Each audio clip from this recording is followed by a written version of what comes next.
നൊന്തുപറ്റൊരു മാതാവ് റഹ്മത്ത് ബീബി കേട്ടു തന്റെ മക്കൾ മരിച്ചുവെന്ന്. റഹ്മത്ത് ബീബി റോഡിന്റെ മേലേക്ക് ഒരൊറ്റ ഇരിപ്പ. വിവരം അറിഞ്ഞിട്ട് ഇരുവരെത്തി വേദന കൊണ്ട് പൊളയുന്ന കൽബുമായി റഹ്മത്ത് ബീബി കുത്തിയിരുന്ന് കരഞ്ഞുപോയി. സമാധാനിപ്പിക്കാൻ വാക്കുകളില്ലാതെ വിവരം അറിഞ്ഞിട്ട് ഇരുവരെത്തി വിതുമ്പി കരഞ്ഞവർ ഹൃദയം പൊട്ടി. വിധിയെ തരുന്നോനിൽ തവക്കൽ വെച്ച് വ്യഥയും വ്യസനങ്ങൾ അവർ സഹിച്ച്. ഉടനെ ഒരു കാറ്റും മഴയുമെത്തി ഇടിമിന്നല് കണ്ട് കിടാങ്ങൾ ഞെട്ടി. പൊട്ടി തകർന്നോരാ ഗൃഹത്തിൽ പെട്ട് കത്തി തെളിയുന്ന വിളക്കും കെട്ട്. ആ രണ്ട് മക്കളുടെ മരണം റഹ്മത്തിനെ വല്ലാണ്ട് തളർത്തി. റോഡിന്റെ മേലെ ചെരിഞ്ഞെരിഞ്ഞ് കരയുന്ന റഹ്മത്ത് ബീബിയുടെ അടുക്കലേക്ക് മഹാനായ പ്രവാചകൻ അയ്യൂബ് നബി അലൈഹി സ്വലാത്തു വസ്സലാം നടന്നു വന്നു. തന്റെ പെണ്ണിന്റെ മുതുകത്ത് തട്ടി റഹ്മത്ത് മേലോട്ട് നോക്കിയിട്ട് അയ്യൂബ് നബിയോട് പറഞ്ഞു, നബിയെ, കൊണ്ടുപോകാമായിരുന്നില്ലേ നമുക്ക് അവരെ? വരുന്നില്ലെന്ന് പറഞ്ഞാലും കൊണ്ടുപോയിക്കൂടായിരുന്നോ നമുക്ക്? എന്റെ പ്രവാചകരെ അങ്ങോട്ട് കയറി പോകുമ്പോ ഉമ്മാന്ന് വിളിച്ചോടി വരാൻ ഇനി എനിക്ക് മക്കളില്ലല്ലോ. കലബില കൂടി തന്റെ കയ്യിൽ നിന്ന് ഭക്ഷണം വാങ്ങി കഴിക്കുന്ന എന്റെ പിഞ്ചുമക്കൾ, അവരിനി തിരിച്ചു പോകുമ്പോ എന്നെ കാത്തിരിക്കാൻ അവരിനി ഇല്ലല്ലോ എന്ന് പറഞ്ഞപ്പോ, എല്ലാം അല്ലാഹുവിന്റെ വിധിയാണ് പെണ്ണെ, അതിൽ ക്ഷമ അനിവാര്യമാണ്, എഴുന്നേൽക്കെന്ന് പറഞ്ഞ് തന്റെ ഭാര്യയെ സമാധാനിപ്പിച്ച് കൂട്ടിക്കൊണ്ടുപോയി. ജനനിബിഡമായിരുന്നു ആ തെരുവ്. തന്റെ മക്കളുടെ മയ്യത്തിന്റെ മുന്നിൽ ജനിപ്പിച്ചു വിട്ട മാതാപിതാക്കൾ ദുഃഖം കൊണ്ട് കാർമേഘം സിദ്ധിച്ച് തന്റെ മനസ്സുമായി കാത്തിരുന്നു. നീണ്ട സമയങ്ങൾക്കൊടുവിൽ തന്റെ മക്കൾക്ക് ഖബർ കുടിക്കാൻ അല്ലാഹുവിന്റെ പ്രവാചകൻ നിർദ്ദേശം നൽകി. ഡമസ്കസിന്റെ പള്ളിക്കാട്ടിൽ ആ രണ്ട് മക്കൾക്ക് ഒരിക്കലും തിരിച്ചു വരാത്ത, ഖിയാമത്ത് നാളിന്റെ അവസാന ഘട്ടത്തിൽ മാത്രം തിരിച്ചു വരുന്ന വീടൊരുക്കി ഡമസ്കസുകാർ. ആ രണ്ട് മക്കളെയും ഖബറടക്കി കഴിഞ്ഞു. അല്ലാഹുവിന്റെ പ്രവാചകനോട് നാട്ടുകാർ ചോദിച്ചു, വീട് ശരിയാക്കണോ, കൊട്ടാരത്തിലേക്ക് തിരിച്ചു പോകണോ? കൊട്ടാരത്തിലേക്ക് ഒരു തിരിച്ചു പോക്കില്ല, എനിക്ക് വീട് ശരിയാക്കണമോ? നാട്ടുകാരൊക്കെ കൂടി അരമണിക്കൂർ കൊണ്ട് നബിയുടെ വീട് കുത്തിപ്പോക്കി ശരിയാക്കി. അത്രയുള്ള ആ വീട്, അത്രമാത്രമുള്ള വീടൊക്കെ ശരിയാക്കി. ആ ദുഃഖകുലമായ അന്തരീക്ഷത്തിൽ വീട്ടിന്റെ പുറത്തിരിക്കാണ് അല്ലാഹുവിന്റെ പ്രവാചകൻ നബി അലൈഹി സ്വലാത്തു വസ്സലാം. അകത്തിരിക്കാണ് റഹ്മത്ത്. രണ്ടാളും മിണ്ടുന്നില്ല. മക്കൾ, നിങ്ങൾ ചിന്തിച്ചു നോക്ക്, മണിക്കൂറുകൾക്ക് മുമ്പ് വരെ ഓടി ചാടി കളിച്ച മക്കൾ ഒരു സെക്കൻഡ് കൊണ്ട് നഷ്ടപ്പെട്ടു പോകുക എന്ന് പറഞ്ഞാൽ മനസ്സാക്ഷി എന്തായിരിക്കും അവസ്ഥ? അല്ലാഹു റബ്ബുൽ ഇസ്സത്ത് നമ്മുടെ മക്കൾക്ക് ദീർഘായുസ്സും ആരോഗ്യം ആഫിയത്തും നാഫിയ ഇൽമും നൽകി അനുഗ്രഹിക്കുമാറാകട്ടെ. നമ്മളൊക്കെ മരിച്ചാൽ നമ്മുടെ ഖബറിന്റെ മുന്നിൽ വന്നിട്ട് റബ്ബിർഹംഹുമാ കമാ റബ്ബയാനി സഗീറ, അസ്സലാമു അലൈക്കും യാ അബീ, അസ്സലാമു അലൈക യാ ഉമ്മി എന്ന് പറയുന്ന നല്ല മക്കളുടെ കൂട്ടത്തിൽ അല്ലാഹു നമ്മുടെ മക്കളെ ഉൾപ്പെടുത്തി തരുമാറാകട്ടെ. മക്കളില്ലാത്തൊരു വല്ലാത്ത സങ്കടമാണ്. അള്ളാഹു മക്കൾ ഉണ്ടാകാൻ വേണ്ടി ദുആ ചെയ്യാൻ ഒരുപാട് പേര് പറഞ്ഞിട്ടുണ്ട്. അള്ളാഹു അവർക്ക് സാലിഹായ മക്കളെ കൊടുക്കുമാറാകട്ടെ. ദുനിയാവിലും ആഖിറത്തിലും ഉപകരിക്കുന്ന മക്കളെ അവർക്ക് അള്ളാഹു നൽകി അനുഗ്രഹിക്കുമാറാകട്ടെ. ഒരുപാട് ആൾക്കാർ മക്കളില്ലാതെ ദുആ ചെയ്യണേ പറഞ്ഞവരുണ്ട്. ഈ സദസ്സിന്റെ ബർക്കത്ത് കൊണ്ട് നല്ലൊരു വേദിയാണ്, അള്ളാഹുവിന്റെ പ്രവാചകന്റെ കഥ പറയുന്ന വേദിയാണ്. റഹ്മത്തിന്റെ മലക്കൾ ഉണ്ടാകും. ഇവിടെയൊക്കെ ഹക്ക് കൊണ്ട് അള്ളാഹു നമ്മുടെ പ്രാർത്ഥന സ്വീകരിക്കുമാറാകട്ടെ. നമ്മൾ മക്കളില്ലാത്തവർക്ക് അള്ളാഹു ഖൈറായ മക്കളെ കൊടുത്ത് അനുഗ്രഹിക്കുമാറാകട്ടെ. മക്കളൊരു രസാണ്. സീനത്തുൽ ഹയാത്തി ദുനിയ, ദുനിയാവിന്റെ അലങ്കാരമാണ് മക്കൾ എന്ന് ഖുർആൻ. ആ അലങ്കാരത്തെ ആഖിറത്തിന്റെ അലങ്കാരമാക്കി മാറ്റാൻ ഒരു മാതാപിതാക്കൾക്ക് പറ്റിയാൽ അവിടെയാണ് മക്കൾ ഹൈറായ മക്കളാവുക. അല്ലാഹു തൗഫീഖ് നൽകട്ടെ. മക്കൾ അങ്ങനെയാണ്. മക്കളില്ലെങ്കിൽ നിങ്ങൾ വിചാരിക്കണം മരിച്ചോ എന്നും വേണ്ട. സ്കൂൾ മാർച്ച് ലീവായിട്ട് ബന്ധുക്കളുടെ വീട്ടിൽ പോയിട്ട് ഒറ്റ ദിവസം നമ്മളെ പോരയിൽ നമ്മളെ കുട്ടികളില്ലാണ്ടിരുന്നാൽ മതി. എന്താ കഥ? 10 ഉണ്ടെങ്കിൽ ഒന്നില്ലെങ്കിൽ അതിന്റെ കറക്കത്തെ നമുക്ക് മനസ്സിലാവും. ഉറപ്പാ. മക്കളില്ലെങ്കിൽ ഒരു വല്ലാത്ത സംഭവമാണ്. മക്കൾ ഉണ്ടെങ്കിൽ ചില ഉമ്മാന്റെ വർത്താനം കണ്ടാൽ ചിരിയും വരും. ഈ സഹിക്കാൻ കഴിയാത്ത കുരുത്തക്കട അപ്പൊ ചില പിള്ളേർക്ക് റഹ്മാനായ റബ്ബേ, അപ്പൊ ചില പെണ്ണുങ്ങൾ പറയും, ഏത് സമയത്താടാ ഞാൻ നിന്നെ പെറ്റുപോയത്? പിള്ളേർ പറഞ്ഞ 12 പറഞ്ഞു. അങ്ങനെ പണ്ടൊക്കെ മക്കളെ നമ്മൾക്ക് പേടിപ്പിക്കുക, മിണ്ടരുതടാ, ഞാനാ നിനക്ക് തിന്നാൻ തരുന്നു, അനങ്ങാണ്ട് തിന്നോളണം. പണ്ടത്തെ ഉപ്പയെല്ലാം പറഞ്ഞു. അന്ന് നമ്മളൊന്നും മിണ്ടിയില്ല, കാരണം ഉപ്പയല്ലേ തിന്നാൻ തരുന്നത്, അത് ഇല്ലാണ്ടായിപ്പോണ്ടാന്ന് വിചാരിച്ചിട്ട്. എന്നാൽ ഇപ്പോഴത്തെ മക്കൾ ഉപ്പാനോട് തിരിച്ചടിക്കുന്നു, അലോ കാക്കാ മിണ്ടരുത്, ഞാനാ തിന്നാൻ തരുന്നത്. അതിന്റെ കാരണം എന്താണെന്നറിയോ? സ്കൂളിൽ നിന്ന് പിള്ളേർക്ക് 5 കിലോ അരി കിട്ടാൻ തുടങ്ങി. ഇത് വാങ്ങിക്കൊണ്ട് വെച്ചിട്ട് പറയും മുണ്ടരുതുപ്പ അരിയില മീനും പച്ചക്കറി ഇങ്ങ വാങ്ങിക്കോ, അരി എൻ്റെ വക.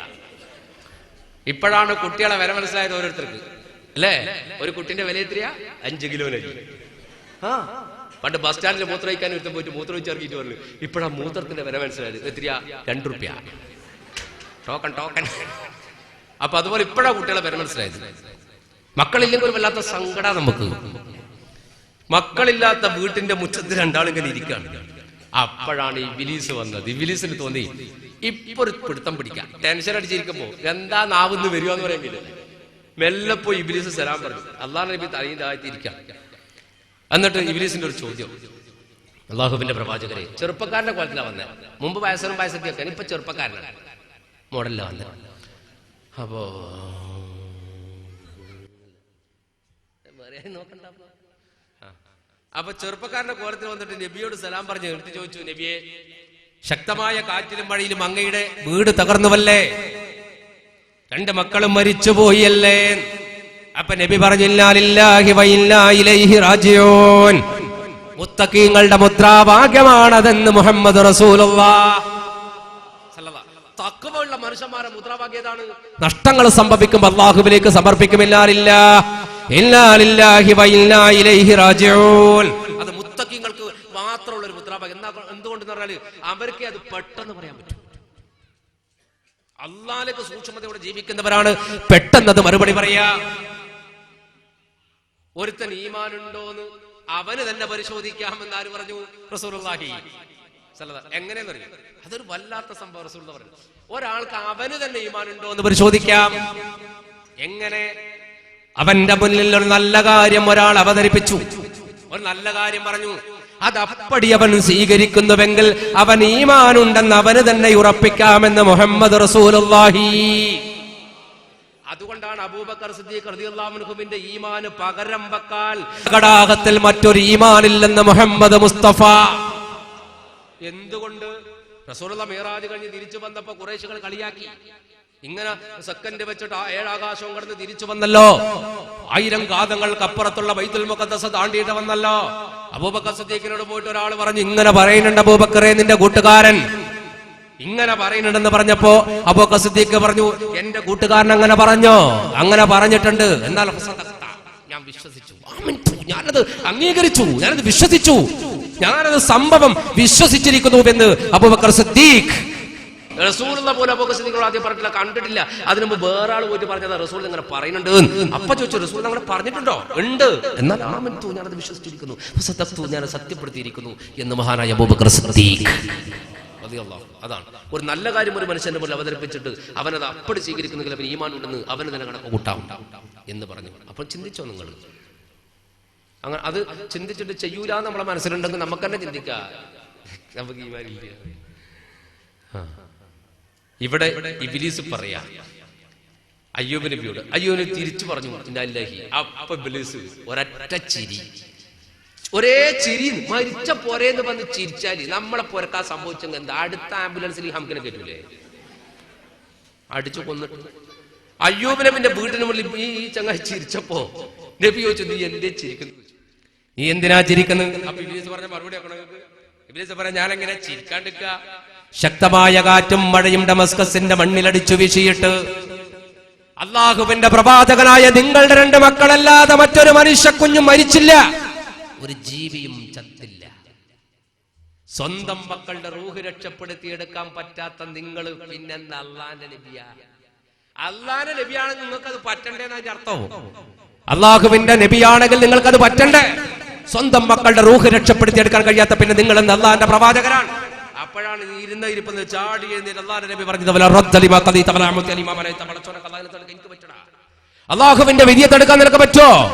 റബ്ബിന്റെ ഖലാഇനെ തടുക്കാൻ ലോകത്തൊരു ശക്തിക്കുമാവില്ല. എന്റെ മക്കളുടെ ജന്മം പടച്ചോന്റെ ഔദാര്യാണ്. ആ ഔദാര്യമായി എന്റെ മക്കളെ അള്ളാഹു നൽകിയിട്ടുണ്ടെങ്കിൽ അവനെ റൂഹ് പിടിക്കൽ അള്ളാഹുവിന്റെ അവകാശമാണ്. ആ അവകാശത്തിൽ കൈകടത്താൻ ലോകത്തൊരു പ്രവാചകനും സാധ്യമല്ലെന്ന് മഹാനായ അയ്യൂബ് നബി അലൈഹിസ്സലാത്തു വസ്സലാം. അപ്പോഴാ ഇബ്ലീസ് തിരിഞ്ഞു നിന്ന് പറഞ്ഞത്, ഞാൻ നബിയെ, നിങ്ങളെ കൽബിന്റെ അകത്തൊരു തഖ്വയുണ്ട്, അള്ളാഹുവിനെ കുറിച്ചുള്ള ഒരു സൂക്ഷ്മത.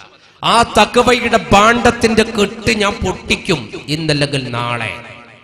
എന്ന് പറഞ്ഞിട്ട് ഇബ്ലീസ് ഇറങ്ങിപ്പോയി. ഇബ്ലീസിനൊരു കഴിവുണ്ട്, നിഷേധിക്കാനാവാത്തൊരു കഴിവ്. എന്താ കഴിവ്? മനുഷ്യന്റെ ശരീരത്തിൽ ഇബ്ലീസിന് കയറാൻ പറ്റും. ഇബ്ലീസിൽ റസൂലുള്ളാഹി പറഞ്ഞു, സിരകളിലൂടെ ഒഴുകുന്ന രക്തത്തിലൂടെ സഞ്ചാര സ്വാതന്ത്ര്യം അല്ലാഹു നൽകി ആർക്ക്? എനത്തുള്ള ഇബ്ലീസ് അലൈഹിസ്സലാം. അങ്ങനെ അല്ല, ചിലപ്പോ അതിന്റെ ടോണ് കേട്ടാൽ ചൊല്ലു. അങ്ങനെ ചില ആളുണ്ട് ദ്വാരക്കൊന്നും വേണ്ട, ദ്വാരന്റെ ടോണ് കേട്ടാൽ ആമീനും. അങ്ങനെയുണ്ട്. ഉസ്താദ് ഇരിക്കുക, ഇമാമ് നിന്നിട്ട് എന്തോ തൊണ്ടക്ക് കൂടിയിട്ട് വലന്നയിക്കും. അപ്പൊ ബേക്കെന്ന് കൗമ പറഞ്ഞില്ലേ, അങ്ങനത്തെ കൗമ നമ്മള് മാറി ചിന്തിക്കുകയും ചെയ്യില്ല. അതിന്റെ ടോൺ എങ്ങനെയാണ് അതിനടിച്ചത്. ഇവിടെ ഇബ്ലീസിന്റെ കഴിവ് എന്ന് പറഞ്ഞാൽ മനുഷ്യന്റെ ശരീരത്തിൽ കാണുക. ശൈത്താൻ കൂടലുണ്ട്, അത് വേറെ കഥ. ആ ശൈത്താൻ കൂടൽ വേറെ പരിപാടിയാ, അതുണ്ട്, അത് ഞാൻ പറയുന്നില്ല. അത് ചില പെണ്ണുങ്ങൾക്ക് മാത്രമാണ് ശൈത്താൻ കൂടുക, ആണുങ്ങൾക്ക് അങ്ങനെ കൂടില്ല. ശൈത്താൻ തന്നെ അറിയാം, ആണുങ്ങൾക്ക് ഇത് വലിയ ചിലവാകില്ല. അതുകൊടുത്ത് കുറെ പെണ്ണുങ്ങൾക്ക് കൂടും. ശൈത്താനിലെ കൂടിയ കാണ്ടൊക്കെ മുത്തുപേട്ടയിലെ പോയി നോക്കണോ? എന്റെ റഹ്മാനായ റബ്ബേ, നല്ല രസമല്ലേടാ. 45 ദിവസം ഞാനാടുണ്ടേ, ശൈത്താൻ കൂടിയിട്ട് പോയല്ലേ വിചാരിക്കണ്ട. ഓലായി അറിയാനായിട്ട് വന്നിട്ട് ശൈത്താൻ കൂടിയിട്ട് പോയതല്ല. എൻ്റെ ഉമ്മ അവിടെ പോയിട്ട് അവിടുന്ന് മുത്തപ്പേട്ട മക്കാമെന്നാണ് എൻ്റെ പ്രിയപ്പെട്ട മാതാവ് മരിച്ചു പോയത്. അള്ളാഹു എൻ്റെ ഉമ്മാനെ പോലെ ഒരുപാട് ഉമ്മമാർ കബറിലാണ്, അവരുടെയൊക്കെ കബർ സ്വർഗ്ഗത്തോപ്പാക്കി കൊടുക്കുമാറാകട്ടെ. അപ്പൊ അവിടെ പോയപ്പോൾ അവർ ഈ വെള്ളിയാഴ്ച തിങ്കളാഴ്ച അടുത്ത ശൈത്താന്റെ കോലം കാണാം.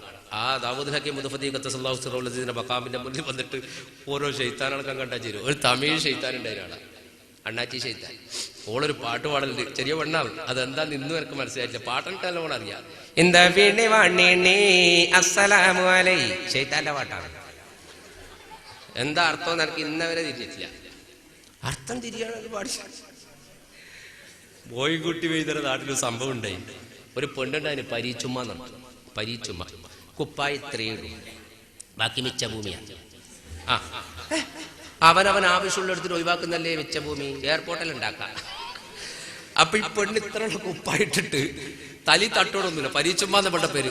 കൊണ്ടോട്ടി അങ്ങാടിയിൽ അങ്ങനെ നടക്കും. മഹാകവി മർഹൂം മോയിൻകുട്ടി വൈദ്യർ ബദർഗിസപ്പാട്ടിന് കാവ്യം, മലയാള കാവ്യരചന ഇത്ര മനോഹരമായി നിർമ്മിച്ചൊരു മനുഷ്യനില്ല. അല്ലാഹു അദ്ദേഹത്തിന് ഖബർ സ്വർഗ്ഗത്തോപ്പാക്കട്ടെ. ആ മനുഷ്യൻ അങ്ങാടിയിൽ പുള്ളിയിൽ കുത്തിയിരിക്കുമ്പോ ഇവളിങ്ങനെ പോണ്. അപ്പൊ മൂപ്പർ ഇങ്ങനെ നോക്കിയിട്ട് പാട്ട് പാടി, പരീച്ചുമ്മ നടക്കണ കണ്ടാൽ മേലെ കയറാൻ തോന്നും. അങ്ങ് പ്രാന്തളിയിലെ ഞാൻ മോയിൻകുട്ടി എന്നെ കാണുമ്പോ ചോദിച്ചല കാണിച്ചടാ, എനിക്ക് നമുക്ക് എന്റെ മേലെ കയറാൻ തോന്നും, ശരിയാക്കി തരണം. മോയിൻകുട്ടി പോയി കുപ്പായിട്ട് പാടിയാണ്. ഇവള് നേരെ പോയി, ഇവളെ പോലെ പോയി ഭർത്താവ് ഒരു പാവം മനുഷ്യനെ കുത്തിയിരിക്കുന്നു. ഇയാളെ വിളിച്ചു ചെളിച്ചെന്തേ, ഞാൻ അങ്ങാടിയിലൂടെ വരുമ്പോ ആ മോയിൻകുട്ടി എന്നെ ചീത്ത വിളിച്ചു. എന്ത് വിളിച്ച്? പരീക്ഷുമ്പോ നടക്കണ കണ്ട മേലെ കയറാൻ തോന്നുന്നു പറഞ്ഞിട്ടുണ്ട്. അവിടെ രണ്ടെണ്ണം കൊടുക്കു പോയിട്ട് ഇയാൾ പറഞ്ഞു വേണ, ആ കൊടുക്കണോ? അല്ല, മോയിൻകുട്ടിയ സാധനം 4 എനിക്ക് കിട്ടുന്നതാണ്. നിങ്ങൾക്ക് കിട്ടുന്ന 2 എന്നോട് പറയണ്ട, 2 കൊടുക്കുന്നത്. ഇയാൾ ഇറങ്ങി, കാരണം ഇയാൾ പോയിട്ട് ഇവളെടുത്ത് കിട്ടും 4 അതുകൊണ്ട് ഇപ്പൊ അവർക്ക് കൊണ്ടോട്ടി സ്റ്റേഷനിൽ പോയി കേസ് കൊടുത്തു. കേസ് കൊടുത്ത് SI വിളിപ്പിച്ച് മോയിൻകുട്ടി വൈദ്യര് ഈ ഭാര്യയും ഭർത്താവും 3 പിടിച്ച് നിർത്തി. മോയിൻകുട്ടി വൈദ്യരോട് ചെല്ല, മോയിൻകുട്ടി നിങ്ങൾക്ക് ഈ പെണ്ണിനെ അറിയോ? അറിയാം. എന്നാ ആരാ? പരീച്ചുമ്മ, എന്റെ ഒരു അയൽവാസിയാ. ഇവളിന്ന് അങ്ങാടിയിലൂടെ പോകുമ്പോൾ ആളെ കൂടെ നിങ്ങളെന്തോ ചീത്ത വിളിച്ചെന്ന് പറഞ്ഞു. സാർ ഞാൻ ഒന്നും വിളിച്ചിട്ടില്ല. വിളിച്ചിട്ടില്ലടി, ഇവളോട് വിളിച്ചിട്ടില്ലാ. പരീച്ചുമ്മ നടക്കണ കണ്ട മേലെ കയറാൻ തോന്നുന്നു, പാട്ട് പാടി ഞാൻ കുത്തിയിരുന്നിട്ട് ജനങ്ങളെല്ലാം ചിരിക്കും ചെയ്യുന്നതാണ്. അപ്പൊ SI ചോദിച്ചു, മോയിൻകുട്ടി വൈദ്യരോട് നിങ്ങൾ അങ്ങനെ പാടിയിട്ടില്ലേ? മോയിൻകുട്ടി വൈദ്യർ പറഞ്ഞു, സാറേ ഞാൻ പാടിയിട്ടുണ്ട്, പക്ഷേ ഇവളെ കുറിച്ച് പാടിയതല്ല. ഞാൻ പരീച്ചുമ്മ നടക്കണ കണ്ടാ മേലെ കയറാൻ തോന്നാ പറഞ്ഞു. അപ്പൊ SI പറഞ്ഞു, അതന്നല്ലേ പരീച്ചുമ്മ? ആ പരീച്ചുമ്മയല്ല, പരി. പരി എന്ന് പറഞ്ഞാൽ മലയാളത്തിൽ പര്യായ പദമാണ് കുതിര. കുതിരയുടെ വേറൊരു വാക്കാണ് പരി. ഇനി ഏതെങ്കിലും പരീക്കാനെ കണ്ടിട്ട് കുതിരക്കാരനെ വിളിച്ചേക്കല്ലേ. ആ പരി കുതിര, ചുമ്മ വെറുതെ, പരൻവിധി ചുമ്മ കേട്ടില്ലേ? അപ്പൊ പരി കുതിര ചുമ്മ വെറുതെ, നടക്കലെന്നെ കാണലെന്നെ. അപ്പൊ പരി ചുമ്മ നടക്കണ കണ്ടാൽ, കുതിര വെറുതെ നടക്കണ കണ്ടാൽ. ഒരു കുതിര ഇങ്ങനെ വെറുതെ നടക്കണ കണ്ടാൽ ഞാൻ അതിന്റെ മേലെ കയറാൻ തോന്നുന്ന ഞാൻ പറഞ്ഞു നിർത്തും. SI അർത്ഥം വെച്ച് പഠിച്ച് ഒരടികളെ കണ്ണുകൂടി കൊടുത്തു, ചവിട്ടാ ചങ്ങായിക്ക് കൊടുത്തു. ആ മാപ്പിള പോലത്തെ സാധനമില്ലേ എനിക്ക് ഇറങ്ങിപ്പോടായിരുന്നു. അർത്ഥം പഠിക്കാൻ സ്റ്റേഷനിൽ കയറിയ പല്ലി ചെടിയത് ചട്ടിന് ചവിട്ടി പുറത്താക്കിയിട്ട് SI മോയിൻകുട്ടിയോട് ചോദിച്ചു, അർത്ഥം അങ്ങനെ തന്നെയല്ലേ? അപ്പൊ ഈ മൂപ്പര് പറഞ്ഞു, അർത്ഥമല്ല അങ്ങനെ തന്നെ, ഞാൻ പാടിയത് ഓളെ തന്നെയാണ്. അതാണ് മോയിൻകുട്ടി വൈദ്യർ. അതൊരു സംഭവം. ആ ഒരു മനുഷ്യൻ ഇബ്ലീസിനൊരു പ്രത്യേകത ഉണ്ട്, ഞാൻ പറഞ്ഞില്ലേ, മനുഷ്യന്റെ ശരീരത്തിൽ കയറാൻ പറ്റും. അള്ളാഹുവിന്റെ പ്രവാചകന്റെ ശരീരത്തിൽ കയറാൻ വേണ്ടി ഇബ്ലീസ് അള്ളാഹിനോട് ചോദ്യം ചോദിച്ചു എന്നാണ്. പടച്ചോനോട് പറഞ്ഞു, റബ്ബേ നിന്റെ അടിമയെ പരിശോധിക്കാനുള്ള പരീക്ഷണത്തിലാ ഞാൻ. അയ്യൂബ് നബി അലൈഹിസ്സലാത്തു വസ്സലാമിനെ പരിശോധിക്കാൻ അള്ളാഹുവിനോട് 3 ഘട്ടങ്ങളിലായിട്ട് ഇബ്ലീസ് ചോദിച്ചു എന്നാണ്. ആ 3 ഘട്ടങ്ങളും അള്ളാഹു ആദ്യം പറഞ്ഞു, സമ്പത്ത് നശിപ്പിച്ചു നോക്ക്. എന്നിട്ട് എന്റെ അടിമയിൽ ക്ഷമയൊന്ന് പരിശോധിച്ചു നോക്ക്. സമ്പത്തെല്ലാം നശിപ്പിച്ച വീടൊക്കെ തകർന്ന് കൊട്ടാരൊക്കെ ഒഴിവാക്കി. അപ്പോഴും അല്ലാഹുവിന്റെ തഖ്വയിലാണ് മഹാനായ അയ്യൂബ് നബി. പിന്നെ പറഞ്ഞു കൊടുത്ത മക്കളെ ഒന്ന് കൊന്നു നോക്ക്, മക്കളെ ഒന്ന് അവസാനിപ്പിച്ചു നോക്ക്. സ്വന്തം മക്കൾ മരിച്ചു പോയാൽ ഒരു മനുഷ്യനുണ്ടാകുന്ന വിഷമുണ്ടാകും. അവിടെ നിന്ന് പരിശോധിക്കാം. അവിടെയും അല്ലാഹുവിന്റെ പ്രവാചകന്റെ നിലവിട്ടില്ല. അപ്പോഴാണ് ഇബ്ലീസ് പറഞ്ഞത്, ഞാൻ ഒടുക്കത്തൊരു പണി നടത്താൻ പോവാണ്, പടച്ചോനെ സമ്മതിക്കണം.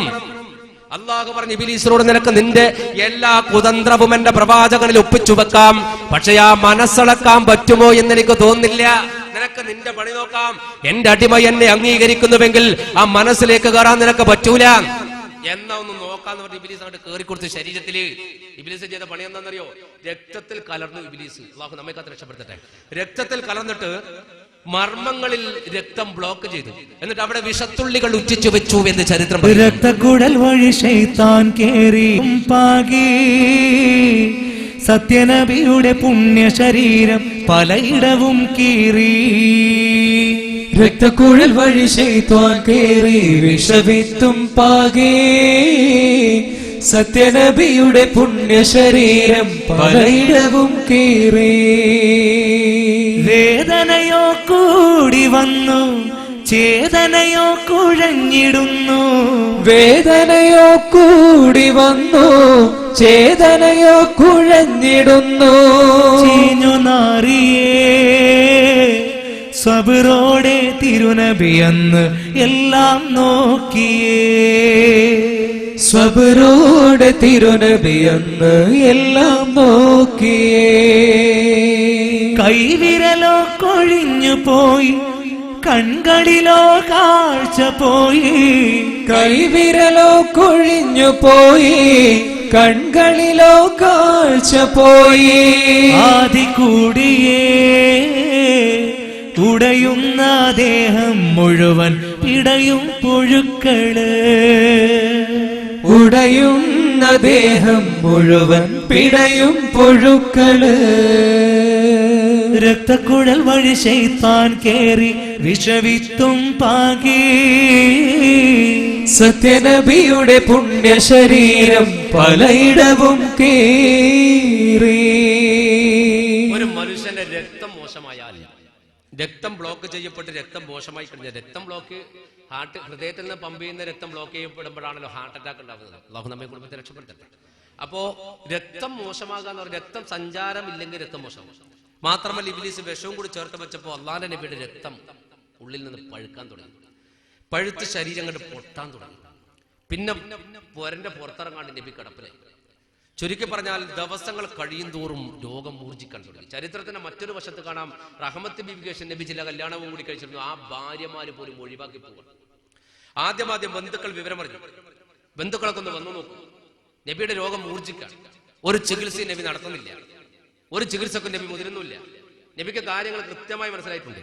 ഇബ്ലീസിന്റെ എല്ലാ കുതന്ത്രവും ക്ഷമയും സഹനവും കൊണ്ട് അവസാനിപ്പിക്കാൻ തീരുമാനിച്ച മഹാനായ പ്രവാചകൻ അയ്യൂബ് നബി അലൈഹി സ്വലാത്തു വസ്സലാം. അങ്ങനെ ആ അയ്യൂബ് നബി അലൈഹി സ്വലാത്തു വസ്സലാമിന്റെ ശരീരം ചരിത്രം കൊണ്ട് പൊട്ടാൻ തുടങ്ങി. ശരീരം പഴുക്കുമ്പോൾ പൊട്ടുമല്ലോ. ഒരു മുള്ളെങ്കിൽ നമ്മുടെ കാലിന് തറച്ചാൽ എന്തുകൊണ്ടാണ് അവിടെ പഴുക്കുന്നത്? അത് ശരീരത്തിന് ആവശ്യമില്ലാതാകുമ്പോൾ പുറന്തള്ളാൻ അള്ളാഹു നൽകുന്ന പ്രതിരോധ ശക്തി കാരണമാണ് അവിടെ പഴുത്ത് പുറത്തേക്ക് പോകുന്നത്.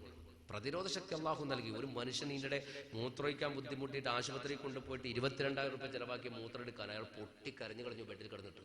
22,000 രൂപ ചെലവായതിന് എല്ലാവരും വിചാരിച്ചു പൈസയിലായിട്ടാണ് കാര്യം. ചോദിച്ചപ്പോൾ പൈസയിലായിട്ടൊന്നല്ല അയാൾ പറഞ്ഞത്. അയാളോ എനിക്ക് പൈസന്റെ എല്ലാ പ്രശ്നം, ഒരു മൂത്രമെടുക്കാൻ 22,000 രൂപ എനിക്ക് ചെലവാണ്. ഈ കാലഘട്ടത്തിൽ എത്രയും ഒരു നായാ പൈസ കൊടുക്കാൻ ഞാൻ മൂത്രം ഒഴിച്ചല്ലോ, അതിന് അള്ളാഹുവിനോട് ഞാൻ എത്ര നന്ദി പറയേണ്ടി വരുമെന്ന മനുഷ്യൻ ചിന്തിച്ചുകൊണ്ട് കരഞ്ഞു. അവിടെ അങ്ങനെ ഒരു ചിന്തയിലേക്ക് നമ്മുടെ മനസ്സെത്തിക്കാൻ നമുക്ക് പറ്റുമെങ്കിൽ അള്ളാഹു നമുക്ക് തൗഫീഖ് നൽകട്ടെ. പ്രതിരോധ ശക്തി അള്ളാഹു നൽകും. അതുകൊണ്ടാണ് ശരീരം പഴുക്കുന്നത്, പൊട്ടുന്നത്. അങ്ങനെ പൊട്ടി ചരിത്രത്തിൽ പറഞ്ഞു കൈവരലും കാൽവരൊക്കെ മുറിഞ്ഞു വീഴാൻ തുടങ്ങി. പഴുത്തിട്ട് മുറിഞ്ഞു വീഴാൻ തുടങ്ങി. കണ്ണിന്റെ കാഴ്ച പോയി, ചെവി അല്പം കേൾക്കും. കണ്ണിന്റെ കാഴ്ചയില്ല. നാവും കൽബുമല്ലാത്ത സകല ഭാഗങ്ങളിലേക്കും പുഴുക്കൾ അരിച്ചിറങ്ങാൻ തുടങ്ങി. ആ സമയത്തൊക്കെ അല്ലാഹുവിന്റെ പ്രവാചകൻ പറയും സുബ്ഹാനല്ലാഹ് വൽഹംദുലില്ലാഹ് വലാ ഇലാഹ ഇല്ലല്ലാഹു വല്ലാഹു അക്ബർ. ഈ ദിക്ർ ഇങ്ങനെ ചൊല്ലും അല്ലാഹുവിന്റെ നബി.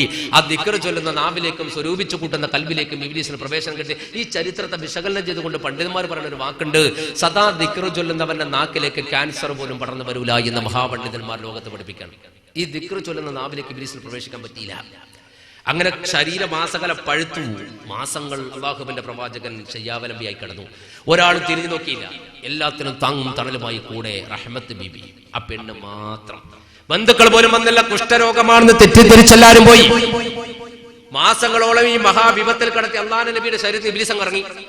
നേരെ അങ്ങാടി പോയിട്ട് ഇബ്ലീസ് ഒരു ആണുങ്ങളുടെ കോലത്തിൽ പോയിട്ട് അങ്ങാടി പോയിട്ട് നിന്നിട്ട് വിളിച്ചു പറഞ്ഞു, നാട്ടുകാരെ, ഞാൻ കുറെ ദൂരെ നിന്ന് വരുന്നൊരു മനുഷ്യനാ, എനിക്ക് അല്ലാഹുവിന്റെ നബിനെ ഒന്ന് കാണണമെന്ന്, അയ്യൂബ് നബിയെ കാണണം. അപ്പൊ ചർച്ച തുടങ്ങിയടാ, അല്ലാഹുവിന്റെ നബി ഇപ്പൊ അവിടെ പോയി, കുറെ മാസമല്ല കാണാത്തത്. ഇവരിങ്ങനെ ചർച്ച നടത്തി പറഞ്ഞാ അല്ലാഹുവിന്റെ നബിനെ കുറച്ചു കാലമായി കാണാത്തത്. അപ്പൊ ഇവരെ ചിരിച്ചോണ്ട് പറഞ്ഞു, നിങ്ങളൊക്കെ വെട്ടികളാണ്, അയാൾ അല്ലാഹുവിന്റെ നബിയൊന്നുമല്ല. നാട്ടുകാർ കയ്യും കയറ്റിട്ട് പോയി പറയണത്. ഇസ്രായേലിൽ കോമാന്ന് സമയം വെച്ച് നിർമാറും. അടിക്കാൻ പോകുമ്പോ ഇബ്ലീസ് മനസ്സുകൊണ്ട് പറഞ്ഞു, അടിക്കാൻ തന്നെ കിട്ടൂല, എന്നാൽ ഞാൻ കുറച്ചു സമയത്ത് നിന്ന് തരാം. എന്നിട്ട് ഇബ്ലീസ് പറഞ്ഞു, എടോ നിങ്ങൾ പറയുന്ന നബിയൊന്നുമല്ല അയാള്. നാട്ടുകാർ പറഞ്ഞു, എന്താണ് വൃത്തിയോട് പറഞ്ഞ നബിയല്ല. ആ നബിമാർക്ക് അല്ലാഹു ചില സിഫത്തുകൾ നൽകിയല്ലോ. ആ സിഫത്തിൽ പ്രധാനപ്പെട്ട ഒരു സിഫത്താണ് മാരകമായ, ജനങ്ങൾ കണ്ടാൽ വെറുക്കുന്ന പകർച്ചവ്യാധികളായ രോഗങ്ങൾ അല്ലാഹുവിന്റെ നബിക്ക് വരാൻ പാടില്ല. അവരോട് ശരിയാണ്. എന്നാൽ നിങ്ങൾ അല്ലാഹുവിന്റെ നബി എന്ന് പറഞ്ഞ മനുഷ്യൻ മാരക രോഗം പിടിച്ച് കിടക്കാണ്, പകർച്ചവ്യാധി. അപ്പോ ഇവർ പറഞ്ഞു, നീ തോന്നിയാസം പറയുന്നു, തെളിവുണ്ട് കാണിച്ചു തരാം.